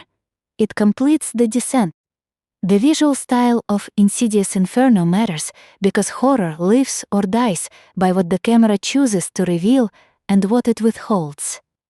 This is not a film that can rely on spectacle alone. Its images have to do the heavy lifting, creating unease from shadows, framing, distance, and the feeling that the space itself is watching the characters back. That is where the movie's real visual identity begins. Because Calvin Morie McCarthy also served as cinematographer, the film feels like it has a single visual voice. That kind of control can be risky, but in horror, it often helps. The camera does not feel detached from the mood. It feels built into it. Every shot has the same underlying purpose: make the ordinary feel unstable. Make the familiar feel slightly wrong. Make the viewer keep scanning the frame for something that may never fully appear. A strong horror image does not always need movement. Sometimes stillness is more powerful. A hallway held a little too long, a doorway framed with too much negative space, a figure placed at the edge of a room instead of in the center. Those choices create tension because they make the viewer work. The eye starts searching, and that search is already part of the fear. Insidious Inferno depends on the dynamic more than on flashy camera tricks. The film's spaces seem designed to feel enclosed. That is crucial. Horror becomes more effective when the frame gives the impression that the characters have nowhere comfortable to breathe. Tight interiors, narrow passages, and rooms that feel too quiet all help create that effect. The camera can make even an ordinary house seem like a place that has forgotten how to be safe. Once that happens, the setting starts carrying emotional weight of its own. Lighting is one of the most important tools in a movie like this. You do not need complete darkness to make people uneasy. In fact, partial darkness is often better because it leaves room for imagination. When a face is half lit or a corner of a room disappears into blackness, the viewer begins filling in the missing information. That is where the fear grows. The image is no longer just what is shown, it is also what might be hidden just outside it. McCarthy's visual approach seems to understand that horror is often strongest when the frame feels slightly underexplained. Not empty, underexplained. That is a useful distinction. An empty frame can feel flat. An underexplained frame feels charged. It suggests that something could emerge at any second. The visual style of Insidious Inferno appears built around this principle. It asks the viewer to stay alert even in quiet moments. There is also something effective about the way low-budget horror often makes space feel more tactile. Without huge production gloss, the walls, floors, and corners can feel rougher, closer, and more immediate. That works in a film like this because it grounds the supernatural in physical reality. The viewer is not watching some polished fantasy realm. They are watching ordinary surfaces become hostile. That shift is what makes the environment memorable. Another strength of this kind of cinematography is the use of distance. Horror cameras often look terrifying when they keep a little too much space between the viewer and the subject. That distance can create helplessness. It can make the audience feel like they are witnessing something they cannot intervene in. In a story about a malevolent presence in a confined place, that helpless distance becomes part of the dread. The camera becomes a reluctant witness. Composition matters just as much as lighting. A well-composed horror shot can suggest danger long before the action arrives. A character placed too small in the frame, a line of sight that leads the eye toward an empty corner, a composition that allows negative space to dominate. These are not just visual choices. They are emotional cues. They train the audience to expect intrusion. Insidious Inferno seems built on that kind of expectation management. The film's visual tone likely benefits from resisting over-decoration. Horror can lose force when it tries too hard to look beautiful in a traditional sense. Sometimes the more effective approach is a slightly harsh image, one that feels a little rough around the edges. That roughness helps the audience believe in the danger. It says the movie is not trying to seduce you with polish. It is trying to unsettle you with control. That is a different and often more useful ambition. A useful way to think about the cinematography here is as a guide to attention. The camera decides when to let the audience relax and when to force it back into alertness. A slow pan can feel like a search. A static shot can feel like a trap. A brief shift in framing can feel like a warning. When used well, these movements are not just technical flourishes. They become part of the story's nervous system. Horror needs that nervous system to stay alive. The visual style also has to support the film's pacing. A movie that relies on build-up cannot afford visuals that feel too restless all the time. The audience needs periods of relative stillness so that movement and disruption matter more. If everything is moving, nothing feels special. Insidious Inferno appears to understand that restraint is a visual tool, not a weakness. It allows the camera to wait, which makes the moments of disturbance sharper. This is especially important in scenes where the film wants the audience to feel the presence of something unseen. The camera does not need to show everything. In fact, showing too much can damage the scare. By lingering on a threshold, a closed room, or the edge of a lit area, the image itself becomes a promise of danger. The viewer senses that the frame is hiding a threat. That anticipation becomes the real horror. Because the film operates in the supernatural horror space, its visual style has to balance the real and the unreal. If it leans too far into abstraction, it loses the human anchor. If it stays too grounded, the paranormal element may feel weak. The best horror cinematography walks a line between those poles.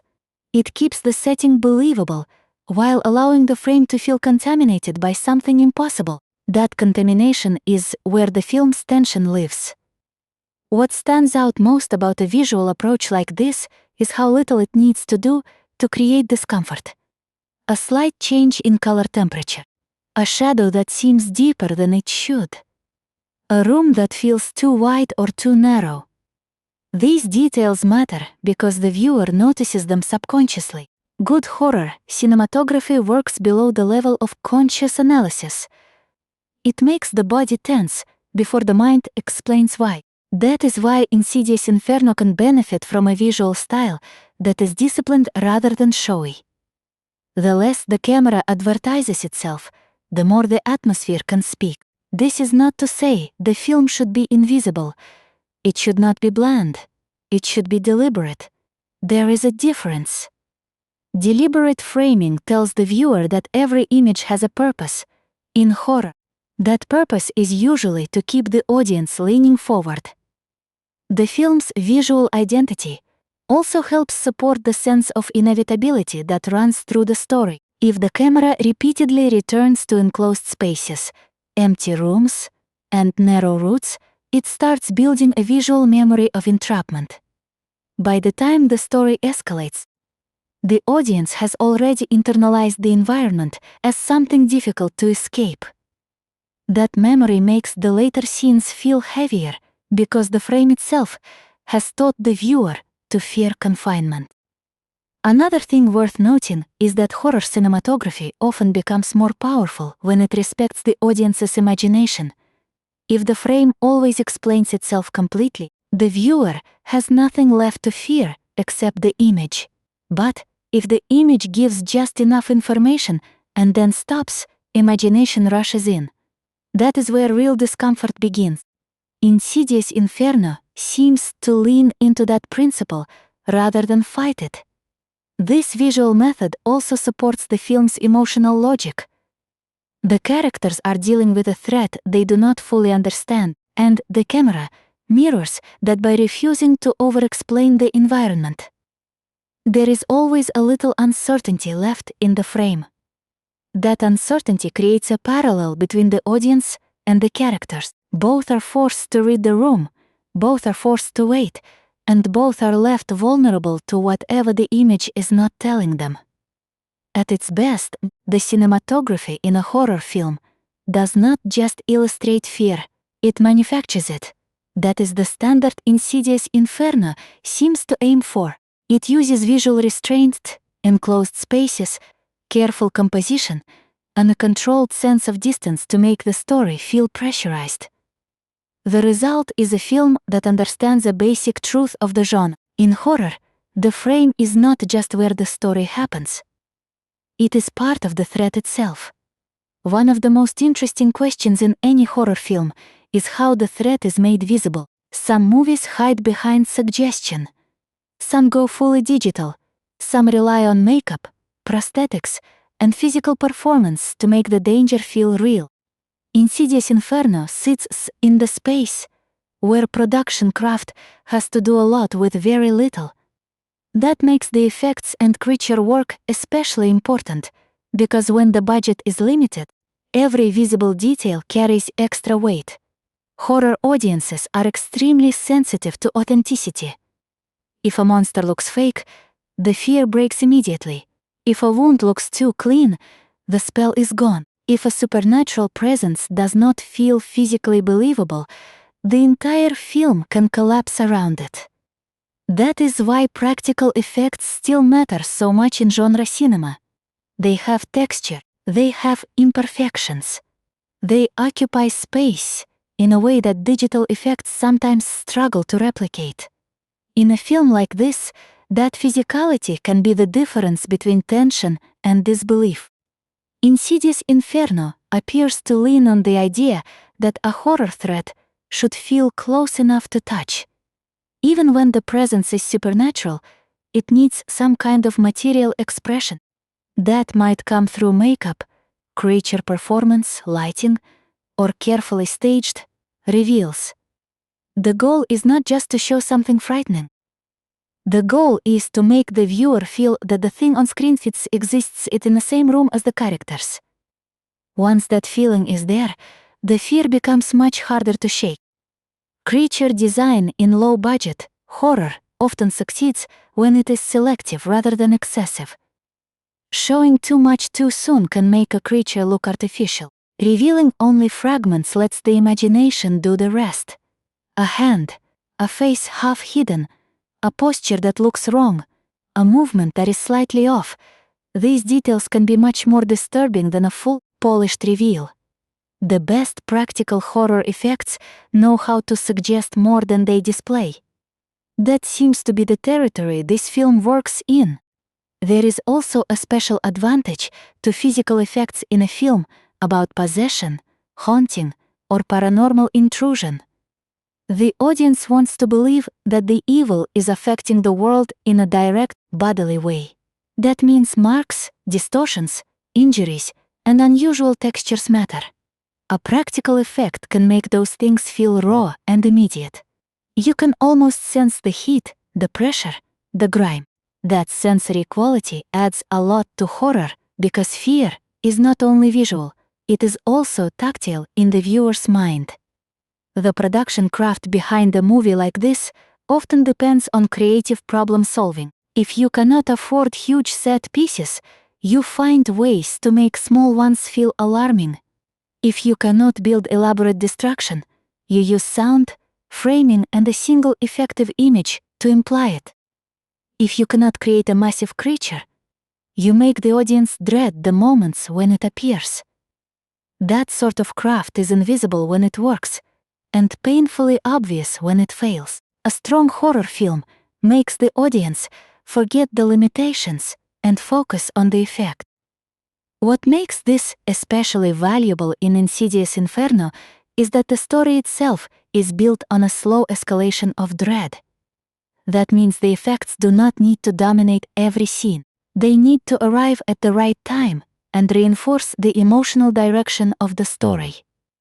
A well-placed practical reveal can transform a scene from tense to unforgettable. A poorly timed or poorly executed effect can do the opposite. The craft has to serve the rhythm. Creature performance is another area where low-budget horror can surprise people. Sometimes the most frightening thing is not the design itself, but the way a performer moves inside it. A strange tilt of the head, a delayed step, an unnatural stillness. These choices can make even a modest makeup setup feel deeply unsettling. Horror thrives on movement that is almost human but not quite. That almost is what gets under the skin. The same principle applies to gore and physical injury. In a movie that escalates into violent horror territory, the effect of a wound or death scene depends on how immediate it feels. Practical gore often works because it reacts to the environment. It has weight. It can catch light differently. It can smear, drip, or cling in ways that make the viewer uncomfortable. That material truth is powerful in horror because it grounds the supernatural in something the body recognizes. But production craft is not only about monsters and blood. It also includes the invisible labor that makes the horror readable. Props, wardrobe, makeup continuity, set dressing, and environmental detail all contribute to the feeling that the film's world is real enough to become threatening. If a house looks lived in, the haunting feels more invasive. If objects feel normal before they become strange, the transformation is more unsettling. Small craft decisions often carry the biggest emotional impact. That is why a movie like this depends on discipline. There is no room for random visual clutter. Every mark, every effect, every reveal has to feel intentional. In a low-budget horror film, that intentionality is what separates atmosphere from mess. A cheap effect can still work if it is framed well and used sparingly. A more expensive effect can fail if it has no emotional placement. The craft is always in service to the scare, not the other way around. One of the most effective things practical horror can do is give actors something real to react to. That matters more than many people realize. An actor responding to a physical effect often looks more convincing than one reacting to invisible placeholder cues. The body knows when something is in front of it. The eyes change. The posture changes. The fear becomes more grounded. That realism feeds the audience's belief in the scene and strengthens the horror. There is also an argument to be made that practical effects make horror more memorable because they feel handmade. The viewer senses effort. That effort has personality. It may not always be perfect, but it often leaves a stronger impression than polished digital work that disappears into the frame. Insidious Inferno likely benefits from that handmade quality because it aligns with the film's indie identity. It does not need to look like a blockbuster. It needs to look committed. Production craft in horror often becomes most visible in transitions. How one scene moves into the next. How a normal image turns ominous.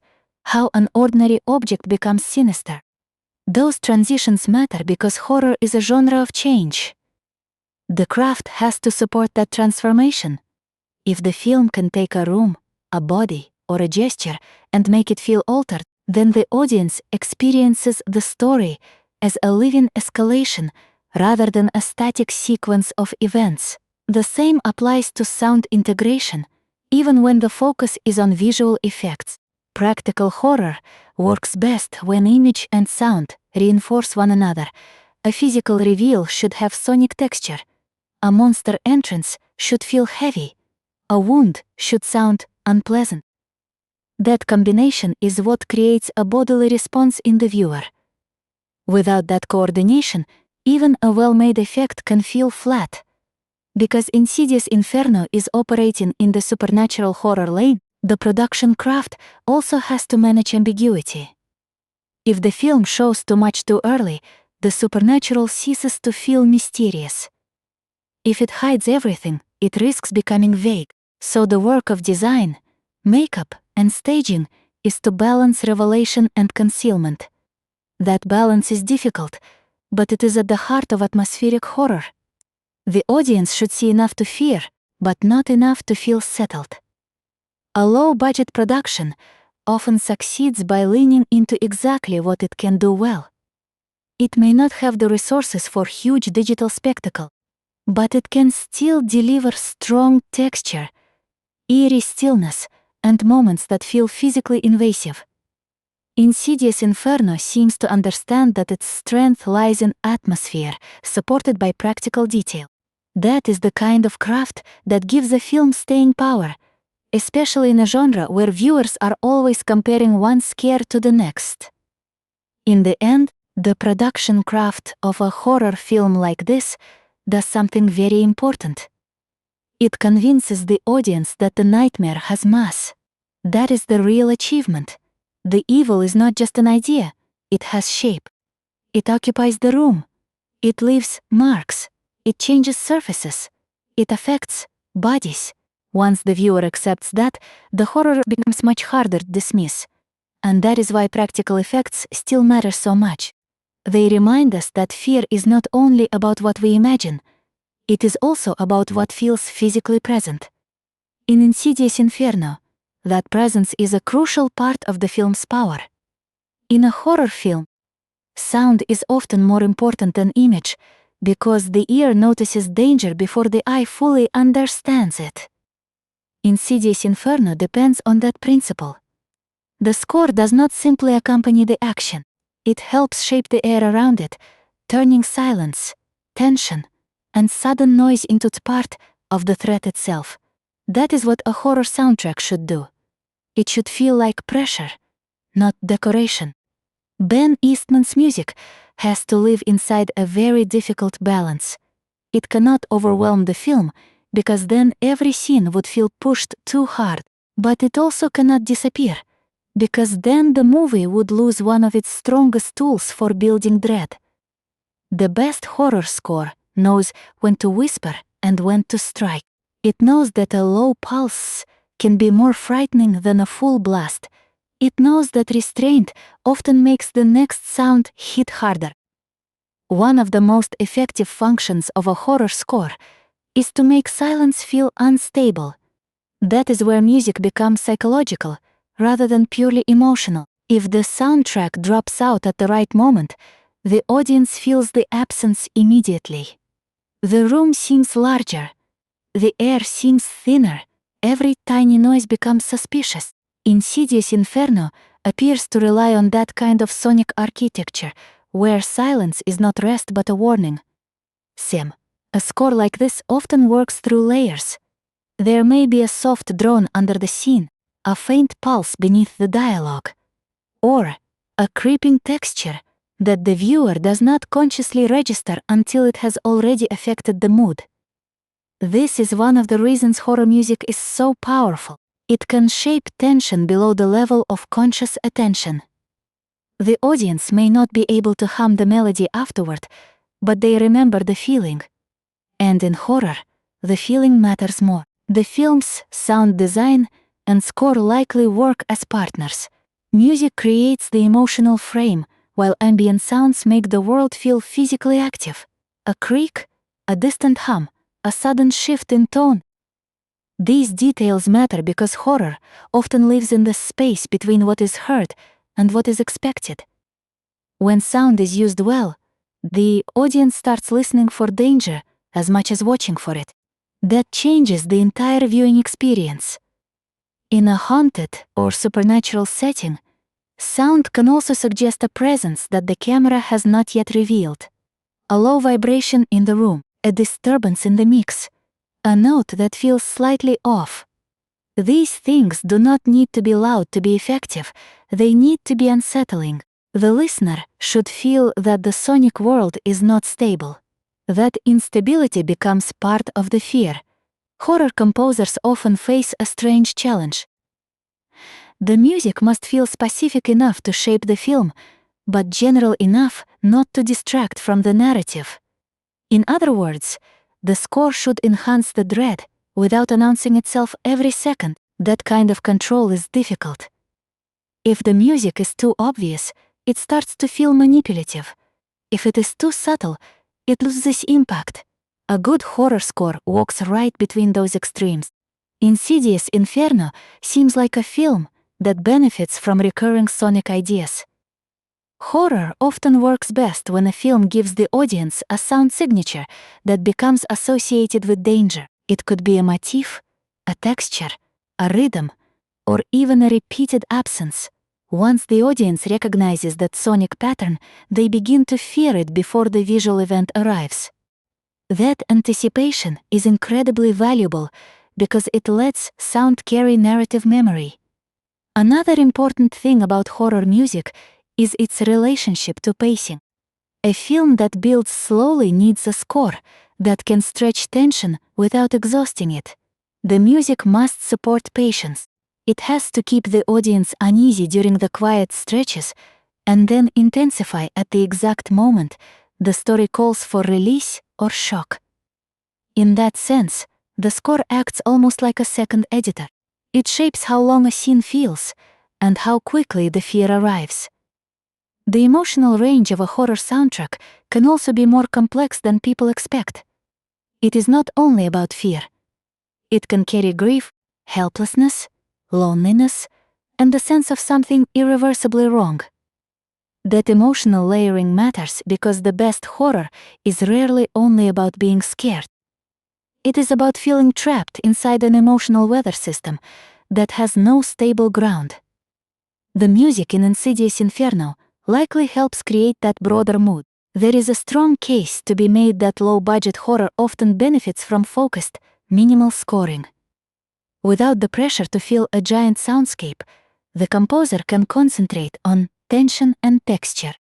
That can make the film feel more intimate and more personal. A thin, uneasy musical layer can be more effective than a huge orchestral assault because it leaves room for the room itself to feel haunted. Insidious Inferno seems suited to that kind of approach. Sound also has a unique way of linking scenes together. A motif that begins under one image can return later and make the audience unconsciously connect the moments. That creates cohesion. It also builds dread because the viewer starts to feel that the horror has a memory. It is not random. It comes back. It waits. That sense of return is one of the oldest and strongest tools in horror scoring. In a film like this, the score also has to support the transitions between unease and outright terror. If the music treats every moment like the climax, the actual climax has nowhere left to go. Good scoring respects escalation. It starts with unease, deepens into pressure, and then breaks open when the story demands it. That kind of structure makes the final shocks feel earned rather than automatic. One of the most powerful sonic tools in horror is the near silence just before something terrible happens.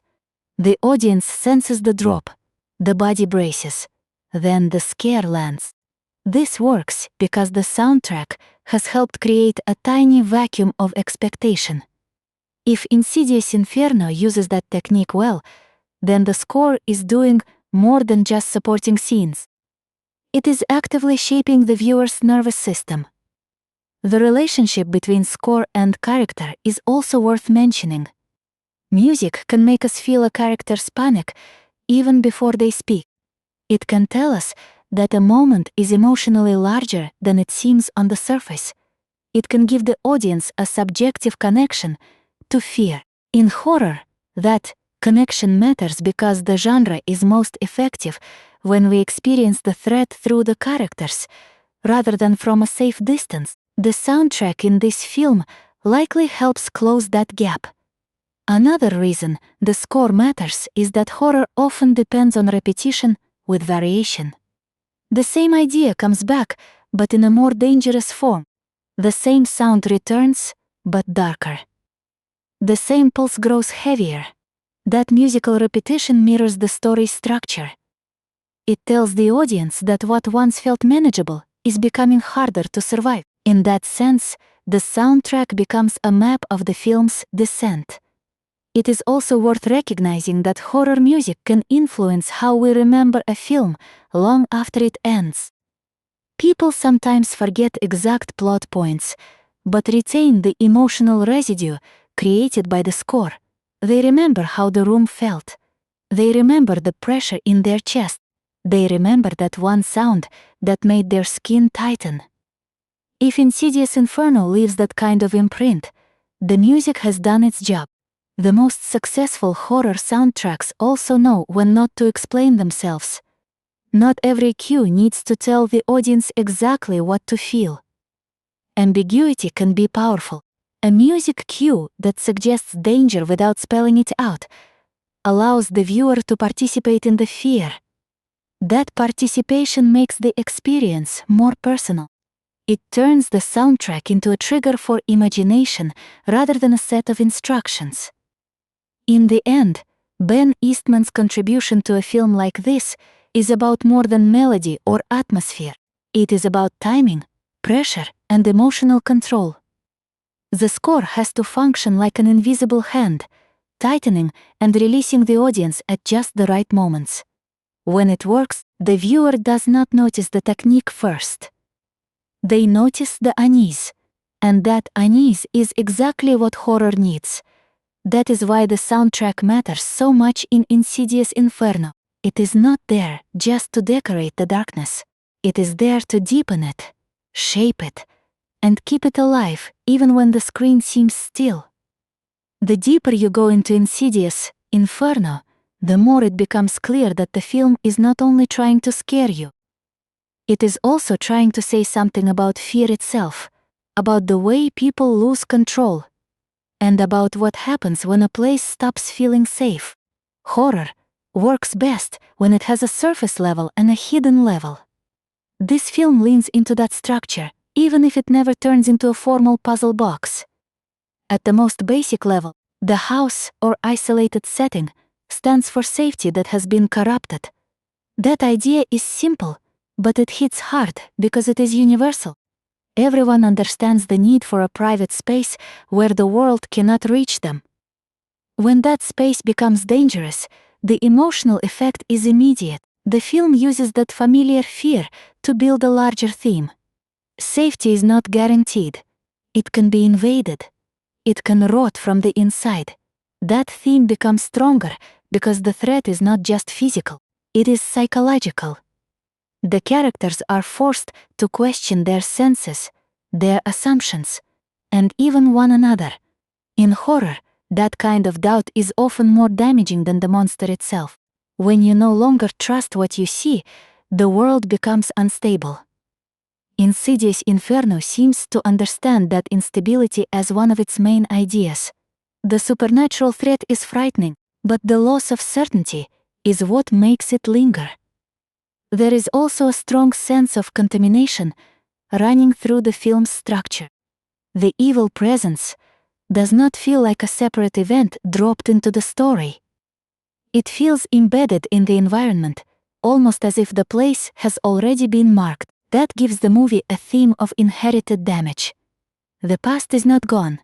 It remains active. It spreads. It reaches into the present and changes the people who enter its space. This is one of the oldest horror themes there is, but it still works because it speaks to the fear of invisible damage. The title itself can be read symbolically. Inferno suggests more than fire. It suggests suffering, punishment, and a point of no return. That gives the film a moral and emotional charge, even if the story never becomes explicitly religious. The characters are not just entering a scary place. They are descending into an ordeal. That shift in meaning makes the title feel like a warning about what kind of experience the movie wants to create. It is not about a single scare.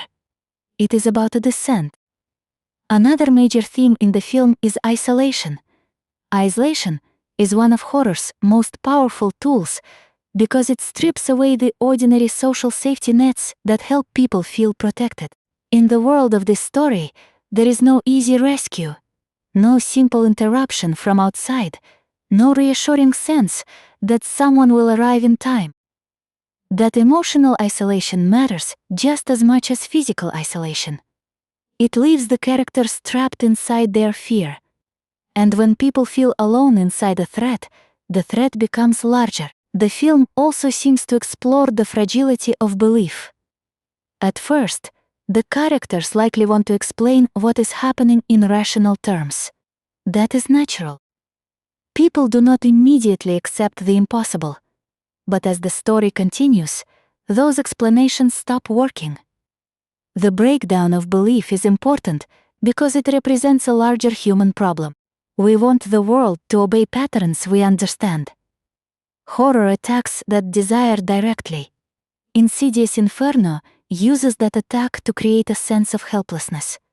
There is an emotional theme here as well, tied to partnership and shared experience. When two people face the same nightmare, the film can explore not just fear, but how fear changes communication. Under pressure, people become less patient, less clear, and more vulnerable to misunderstanding.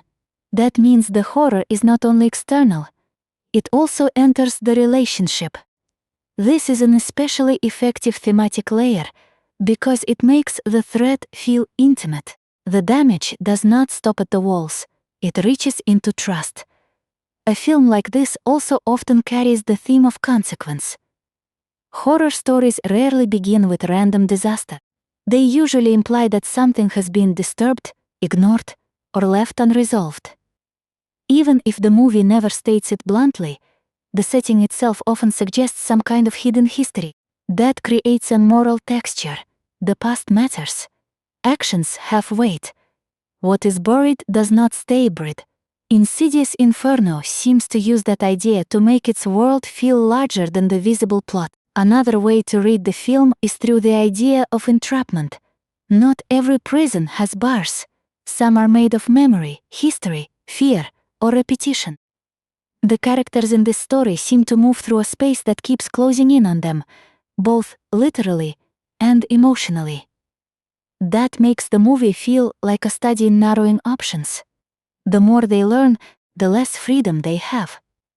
The more they understand, the more trapped they become.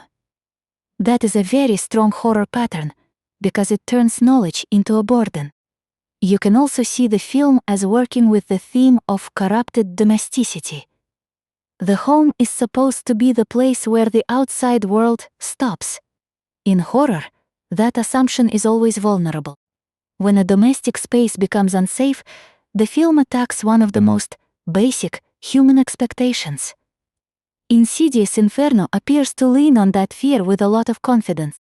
The setting is not just where the horror happens. It is the thing being corrupted.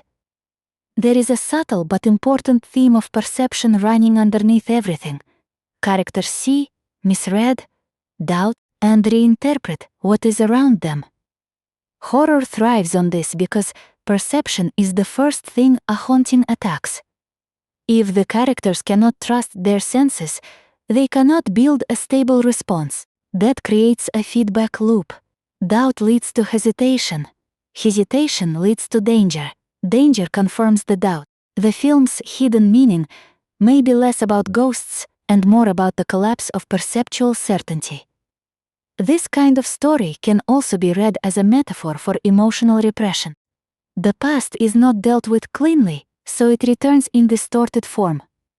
The house becomes a physical version of that psychological fact. What was ignored comes back stronger. What was buried becomes active. What was left unresolved begins to shape the present. That is why supernatural horror often feels like a cousin to psychological drama. Both are interested in what people cannot successfully contain. Another layer worth noticing is the film's relationship to punishment. The word inferno naturally invites that association. Even if the movie does not explicitly present the haunting as moral judgment, the atmosphere of suffering can still imply it. The characters are not just threatened. They are subjected. That gives the film a severity that separates it from lighter ghost stories. It feels less like a puzzle and more like a sentence being carried out. The hidden meaning of a horror film is often not in a single symbol, but in how repeated patterns accumulate. Doors, thresholds, dark rooms, silence, refusal, denial, all of these can become symbolic in context. They form a language of exclusion and suppression. Insidious Inferno likely uses that language to reinforce its emotional message. Something is kept out, something is kept in, and those borders are failing. Nuts. There is also something important in the way horror stories suggest that knowledge itself can be dangerous. Once the characters understand too much about what they are facing, they cannot return to ignorance. That makes the film's hidden meaning almost tragic. Curiosity does not lead to safety. Investigation does not necessarily save anyone. It may only confirm how compromised the world already is. That is a bleak idea, but a very effective one in horror. In the end, the symbolism of Insidious Inferno seems to circle back to a basic human fear. The world we think we know is not as secure as we want it to be. That is the core of the film's hidden meaning. The house is not just haunted. It is an image of instability. The characters are not just trapped. They are being forced to confront how quickly order can become chaos. That makes the film more than a simple scare story. It becomes a meditation on fragility. That is why horror works so well when it is built with theme in mind. Even if the audience does not consciously name the symbolism, they feel it. They feel the pressure of contamination, the loss of trust, the collapse of safety, the burden of the past. Insidious Inferno may not shout those ideas from the screen, but it seems to carry them underneath everything it does. And that is usually where the strongest horror lives. What makes a film like Insidious Inferno interesting is not only what appears on the screen, but everything that had to happen off-screen to make it exist at all. Independent horror is a genre of compromise, improvisation, and stubborn persistence. It rarely has the luxury of endless reshoots, giant crews, or unlimited time. Instead, it depends on a team that can solve problems quickly and keep the movie moving, even when the conditions are far from ideal. That reality matters, because horror is especially unforgiving. If a dramatic scene does not work, the audience feels it immediately. If a location does not hold the right mood, the tension collapses. If an effect is not ready, the whole rhythm of the film can break. Behind the scenes of a movie like this, the production challenge is not only about making a good horror film. It is about making one that feels stable, coherent, and atmospheric, despite the limits of independent filmmaking. A project where one person handles several major, creative roles naturally brings a special kind of production pressure. It means the film depends heavily on a unified vision, but it also means there is less room for separation between departments. When the director is also shaping the visual language and helping produce the film, every decision becomes connected. That can be a strength, because it creates consistency. But it also means that any production problem has a wider impact. A delay in one area becomes a problem for the entire film. Low-budget horror almost always involves creative problem-solving around locations. A good location can save money and increase atmosphere at the same time, but it also has to be controllable, repeatable, and visually flexible. A single house, room, hallway, or exterior can be used in multiple ways if the team understands how to shoot it.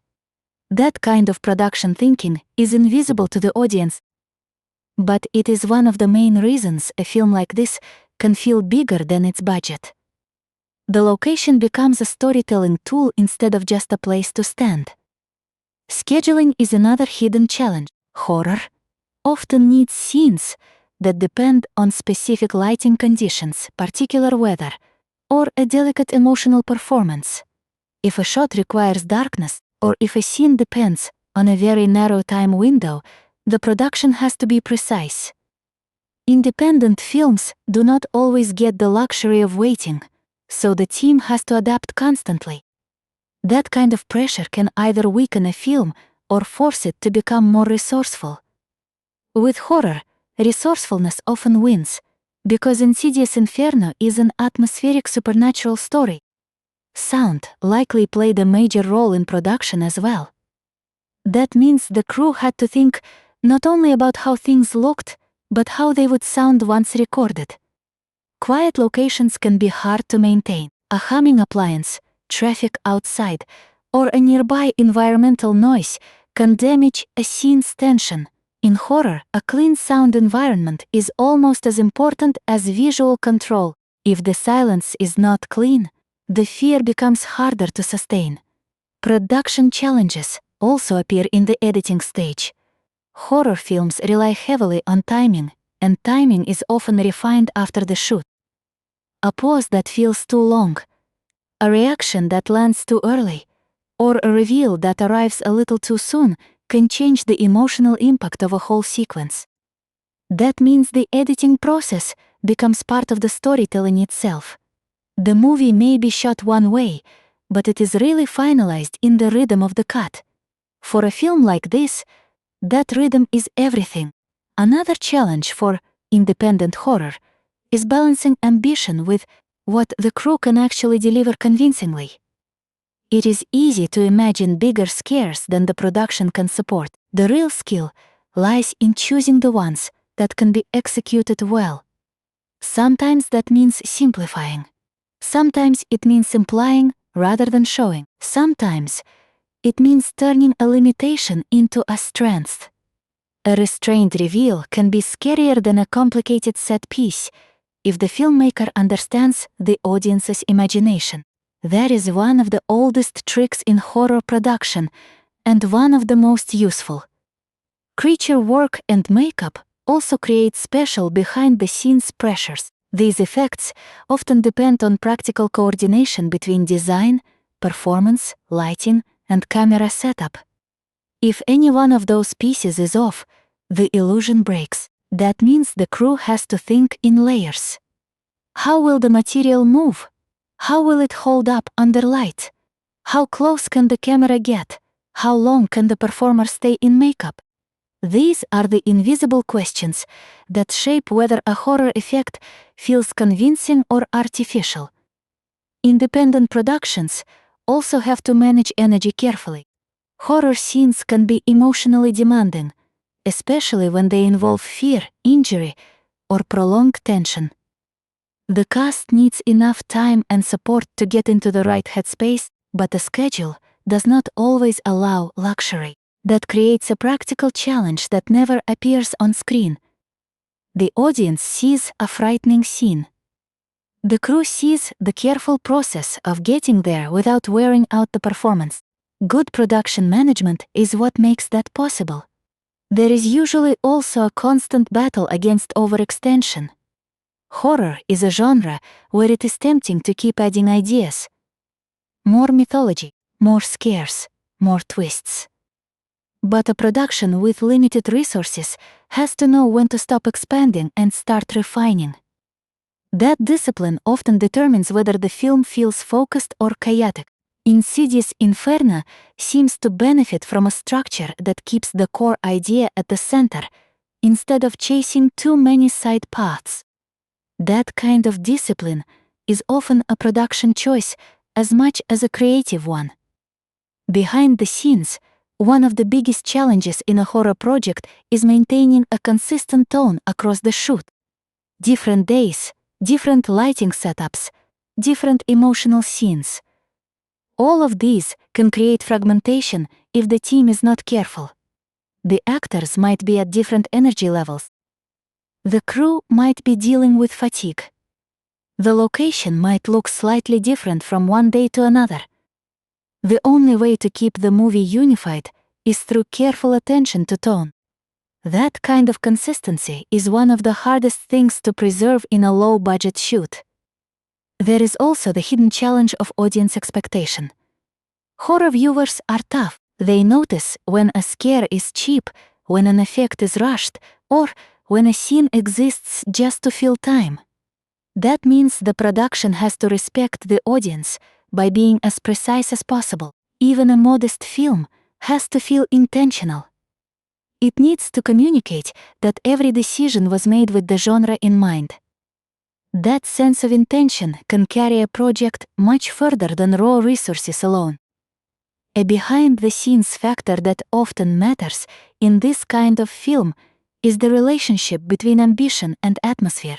If the team tries to shoot too much in too many places, the atmosphere can get diluted. If they focus on a tighter set of spaces, the feeling of confinement becomes stronger. That makes the film more coherent and often more frightening. It also reduces production complexity. In horror, fewer spaces can sometimes mean more dread. The audience learns the environment and starts fearing it. The production benefits from repetition and control. The work of post-production is another major hidden challenge. Sound mixing, color grading, and visual continuity can radically change how horror scenes land. A scene that feels flat on set can become terrifying once the music, ambient sound, and visual tone are locked together. A good post-production team turns raw material into atmosphere. That transformation is especially important in supernatural horror, where the final feeling of unease is often created more in the finishing stage than in the original shoot. There is also a kind of emotional persistence that belongs to the behind-the-scenes side of any independent horror movie. The team has to believe in the project long after the easy excitement wears off. Horror can be hard to make because the work is invisible for so long. The crew has to keep trusting that the mood they are building will eventually become the fear the audience feels. That requires patience, confidence, and a willingness to keep solving small problems without losing the larger vision. In the case of Insidious Inferno, the production challenges probably shaped the film's identity in very direct ways. The atmosphere, the controlled locations, the practical feel, and the tight visual language all suggest a project that was made with careful awareness of its limits. That is not a weakness. In fact, it is often what gives indie horror its character. The movie becomes a record of creative pressure meeting practical reality. What the audience sees as tension, the production team sees as coordination. What the audience experiences as a chilling silence, the crew may have spent hours protecting from noise. What looks like an effortless scare may have required repeated adjustments, lighting changes, makeup fixes, and careful timing. That hidden labor is part of what makes horror filmmaking so fascinating. The fear on screen is only the final layer of a much more demanding process. And that is why behind-the-scenes stories matter in a film like this. They remind us that horror is built, not just imagined. It takes planning to make a room feel haunted. It takes discipline to make a shadow matter. It takes patience to make an audience uneasy before anything truly terrible happens. The fact that a movie like Insidious Inferno exists at all is already a sign of that persistence. By the time a film like Insidious Inferno reaches audiences, it has already survived the hardest part of independent filmmaking. It has gone through the strain of production, the compromises of craft, and the long process of turning a raw idea into something playable on screen. But distribution is its own challenge. A horror film does not simply exist because it was made. It has to find the people who are willing to watch it, talk about it, and decide whether it deserves a place in the genre conversation. For independent horror, distribution often determines visibility more than quality does. A strong film with weak distribution can disappear quickly. A modest film with smart placement can find the right niche and live longer than expected. That is part of the strange reality of the indie horror market. The audience is passionate, but the landscape is crowded. A movie has to be accessible, recognizable, and emotionally clear enough to cut through the noise. Insidious Inferno enters that space as one of many competing titles, which means its reception depends not only on the film itself, but on how and where people encounter it. Digital release has changed everything for films like this. A horror movie no longer needs a massive theatrical rollout to reach viewers. It can live through streaming platforms, rental services, and niche distribution networks that understand genre audiences. That is both a blessing and a challenge. The blessing is obvious. The movie can reach people far beyond the traditional circuit. The challenge is that the film must make an impression quickly, because online audiences decide fast. In that environment, title, cover art, premise, and first reactions matter enormously. The indie horror scene has always had a special relationship with discovery. Fans of the genre actively search for hidden gems, odd little experiments, and low-budget films that punch above their weight. That is one reason a movie like Insidious Inferno can matter, even if it does not play like a major studio release. It offers a specific kind of experience. The audience knows they are not getting a polished franchise event. They are getting a more direct, more handmade horror object.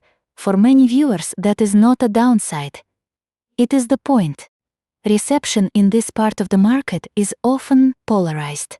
Genre fans tend to be more forgiving of limitations if the movie delivers atmosphere, sincerity, or memorable imagery. Casual viewers may respond more harshly if the pacing is slow or the effects are rough. The tension is built into the way indie horror is received. A film like Insidious Inferno may be admired by viewers who appreciate its intent, even if they do not think every element is perfect. That is a common pattern in the genre. Not every horror film has to be universally loved to be valuable. Critical reception also tends to be shaped by expectation. If the audience expects a prestige horror experience and gets a scrappier independent production, disappointment can color the response. But if the viewer comes in looking for a lean, atmospheric, low-budget supernatural story, the same film can feel more effective. That makes the context of reception unusually important. Horror is one of the few genres where the viewer's mindset at the start of the film can change the entire experience. The indie horror scene also thrives on personality. Viewers are often willing to support films that have a recognizable voice, even if the film is not flawless. That voice can come from visual style, tone, practical effects, or sheer commitment to mood. Insidious Inferno appears to fit into that category of films that aim to leave an impression through atmosphere and persistence rather than scale. In a crowded field, that can matter a great deal. A distinctive mood is sometimes more memorable than a bigger budget. One of the most interesting things about genre reception is how fast a film can become part of the conversation simply by being unusual. Horror audiences are constantly comparing new films to older ones, looking for echoes, patterns, and fresh angles. If a movie can offer even a small twist on familiar material, it gains a foothold. Insidious Inferno works within a very recognizable supernatural framework, but its independent texture gives it a separate identity. That separation is valuable in the genre ecosystem. The reception of a low-budget horror film often includes a split between technical criticism and atmospheric appreciation. Some viewers focus on the rough edges, others focus on the mood. Both responses are valid. What matters is whether the film gave the audience a strong enough experience to react at all. Indifference is worse than criticism.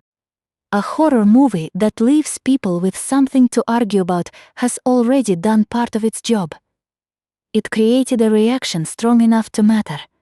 Within the larger indie horror scene, Films like this also contribute to the ongoing idea that horror is the most adaptable genre in cinema.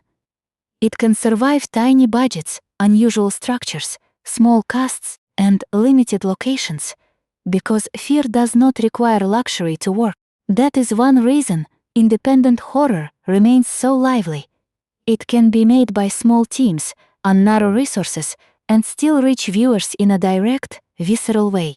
Insidious Inferno belongs to that tradition of genre persistence.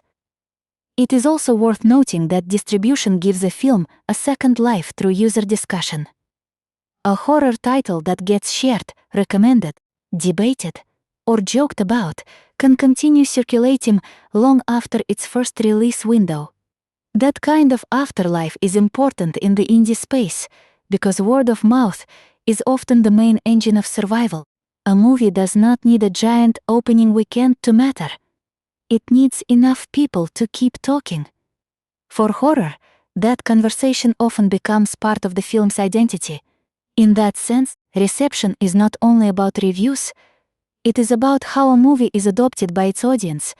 Some films are praised for ambition, some for scares, some for atmosphere, some for being so strange that they stick in memory. Insidious Inferno seems like the kind of film that asks to be judged on its mood and its commitment to genre feeling.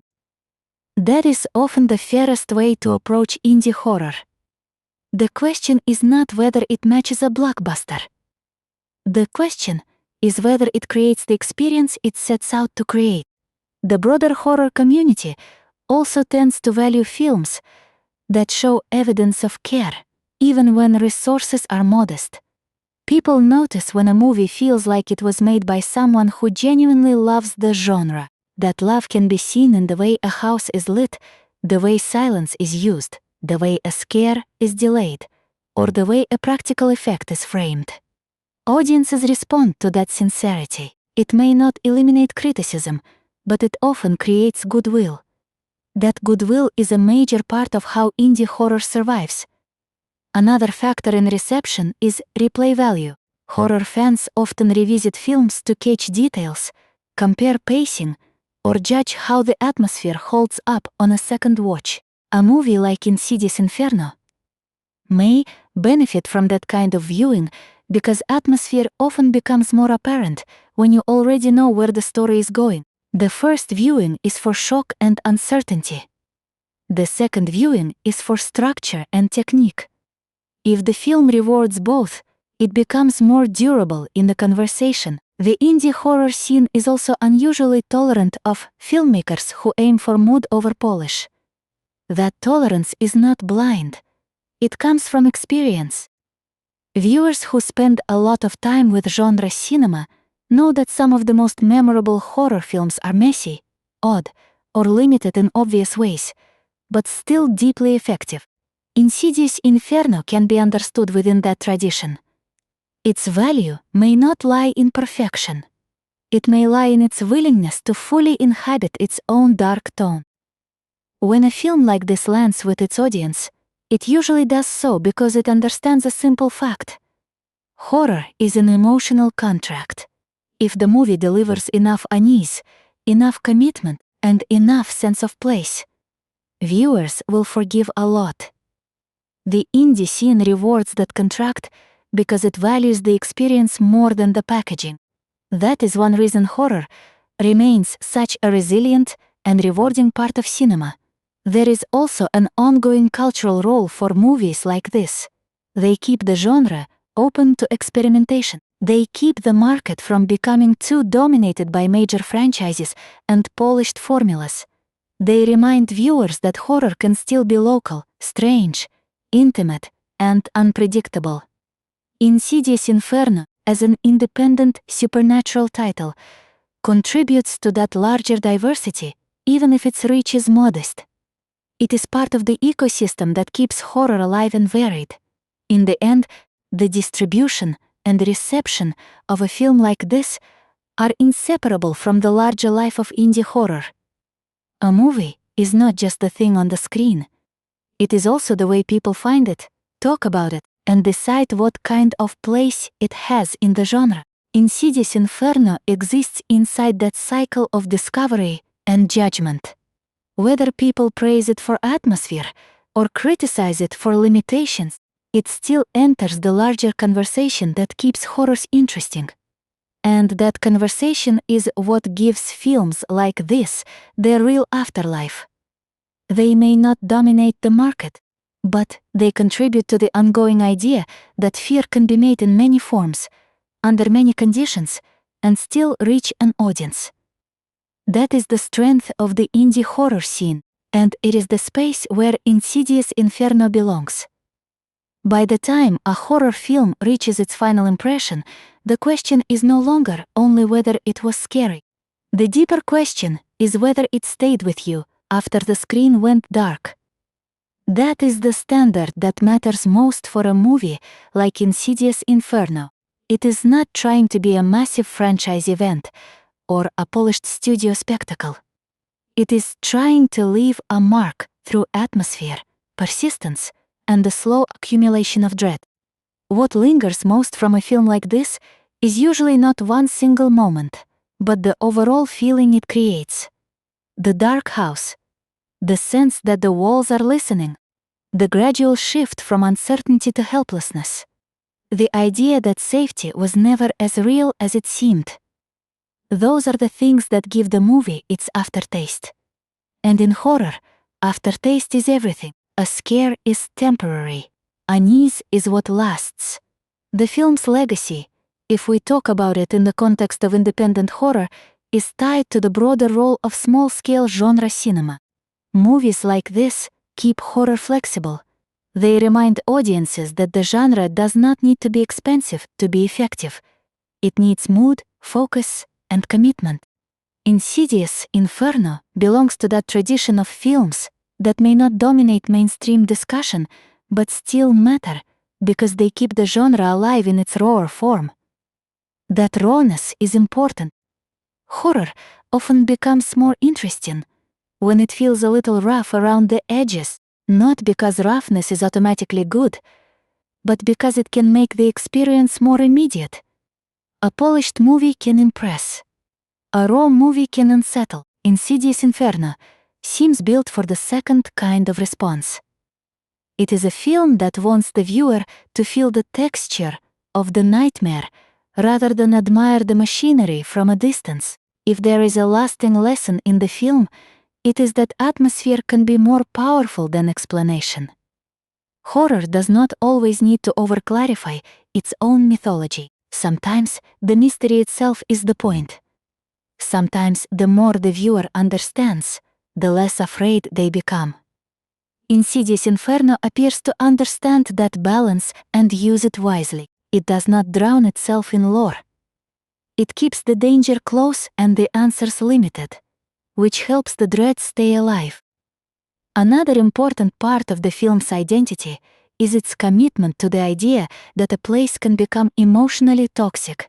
That is one of horror's oldest ideas, but it remains effective because people still understand it instinctively. A home should protect. A room should shelter. A familiar space should lower your guard. When a film breaks that assumption, it shakes something fundamental. Insidious Inferno relies on that break, and that gives it a strong core, even when the story stays within familiar genre terrain. The performances also contribute to its staying power. Horror films often live or die by whether the audience believes the people in danger. If the characters feel real enough, the fear becomes transferable. If they do not, the movie becomes mechanical. Here, the central performances help give the story weight. The actors are asked to live through a growing pressure system, and that matters because their reactions become the audience reactions. That human anchor is one of the movie's biggest strengths. From a genre perspective, the film fits into the long history of low-budget supernatural horror that uses confinement, suggestion, and practical fear to generate impact. That lineage is important because it shows how horror changes without losing its core instincts.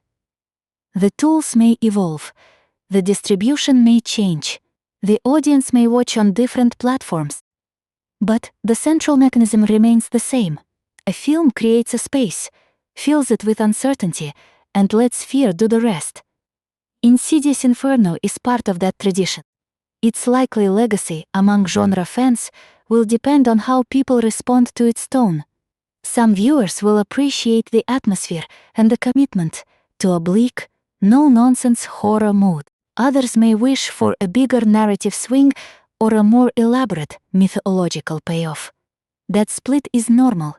In fact, it is often a sign that a horror film has personality. Movies that leave no reaction behind are the ones that disappear fastest. A film that divides opinion, at least, gave viewers something to argue about, and that means it connected. The most generous way to think about the film is as a focused exercise in dread. It is not trying to solve horror. It is trying to participate in it with conviction. That may sound modest, but it is actually one of the hardest things to do well. Horror audiences know immediately when a movie understands its own atmosphere, and when it is only pretending to. Insidious Inferno seems to have enough confidence in its mood to let the film breathe, and that confidence is worth a lot. There is also a practical legacy to films like this. They help sustain the ecosystem that makes future independent horror possible. Every small genre film that finds an audience proves that there is still interest in intimate, low-cost, high-commitment fear. That matters because it encourages more experimentation. It gives filmmakers permission to work with limited resources without surrendering ambition. In that sense, Insidious Inferno belongs to a larger creative conversation that is bigger than any one title. It is also worth noting that horror's cultural role often comes from its willingness to externalize hidden anxieties. A movie like this may not be a direct commentary on a specific social issue, but it still reflects broader human concerns. Fear of isolation, fear of losing control, fear that the place meant to protect you may betray you. Those are not small emotions, they are deeply recognizable, which is why the genre endures. Insidious Inferno taps into that deep recognition, even when it stays within a classic paranormal framework. The final measure of a film like this is simple. Does it make the viewer feel that something has been disturbed? If the answer is yes, then the film has done the work horror is supposed to do. It has unsettled the room. It has made the familiar seem unstable. It has turned darkness into an active presence. That kind of effect does not require a huge budget.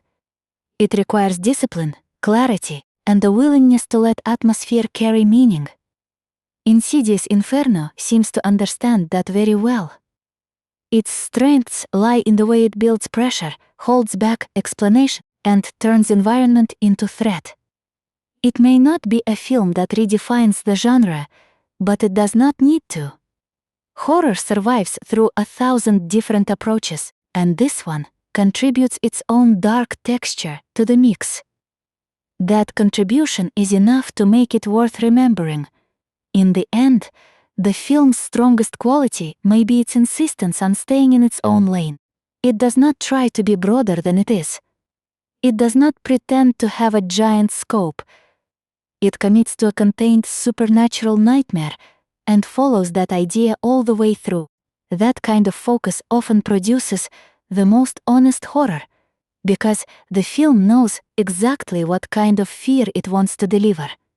And when horror knows its own shape, it becomes much harder to forget. So the final impression of Insidious Inferno is not that it is perfect, but that it is purposeful. It knows how to create a chill. It knows how to stretch unease. It knows how to make a space feel wrong. Those are the essential skills of the genre, and the film uses them with enough confidence to matter. For viewers who respond to atmosphere-driven horror, that is usually more valuable than spectacle, and that brings the whole experience into focus. This is a film about a place that should have been safe and wasn't. About fear that grows quietly until it becomes impossible to ignore. about the terrible moment when the outside world no longer feels far away enough to help. Those are durable horror ideas, and Insidious Inferno handles them with a steady, grim commitment. In the long run, that is probably how the film will be remembered. Not as the loudest horror of its year, but as one of the many independent titles that kept the genre alive through atmosphere, texture, and direct emotional pressure. For the right viewer, that is more than enough. It is the whole point.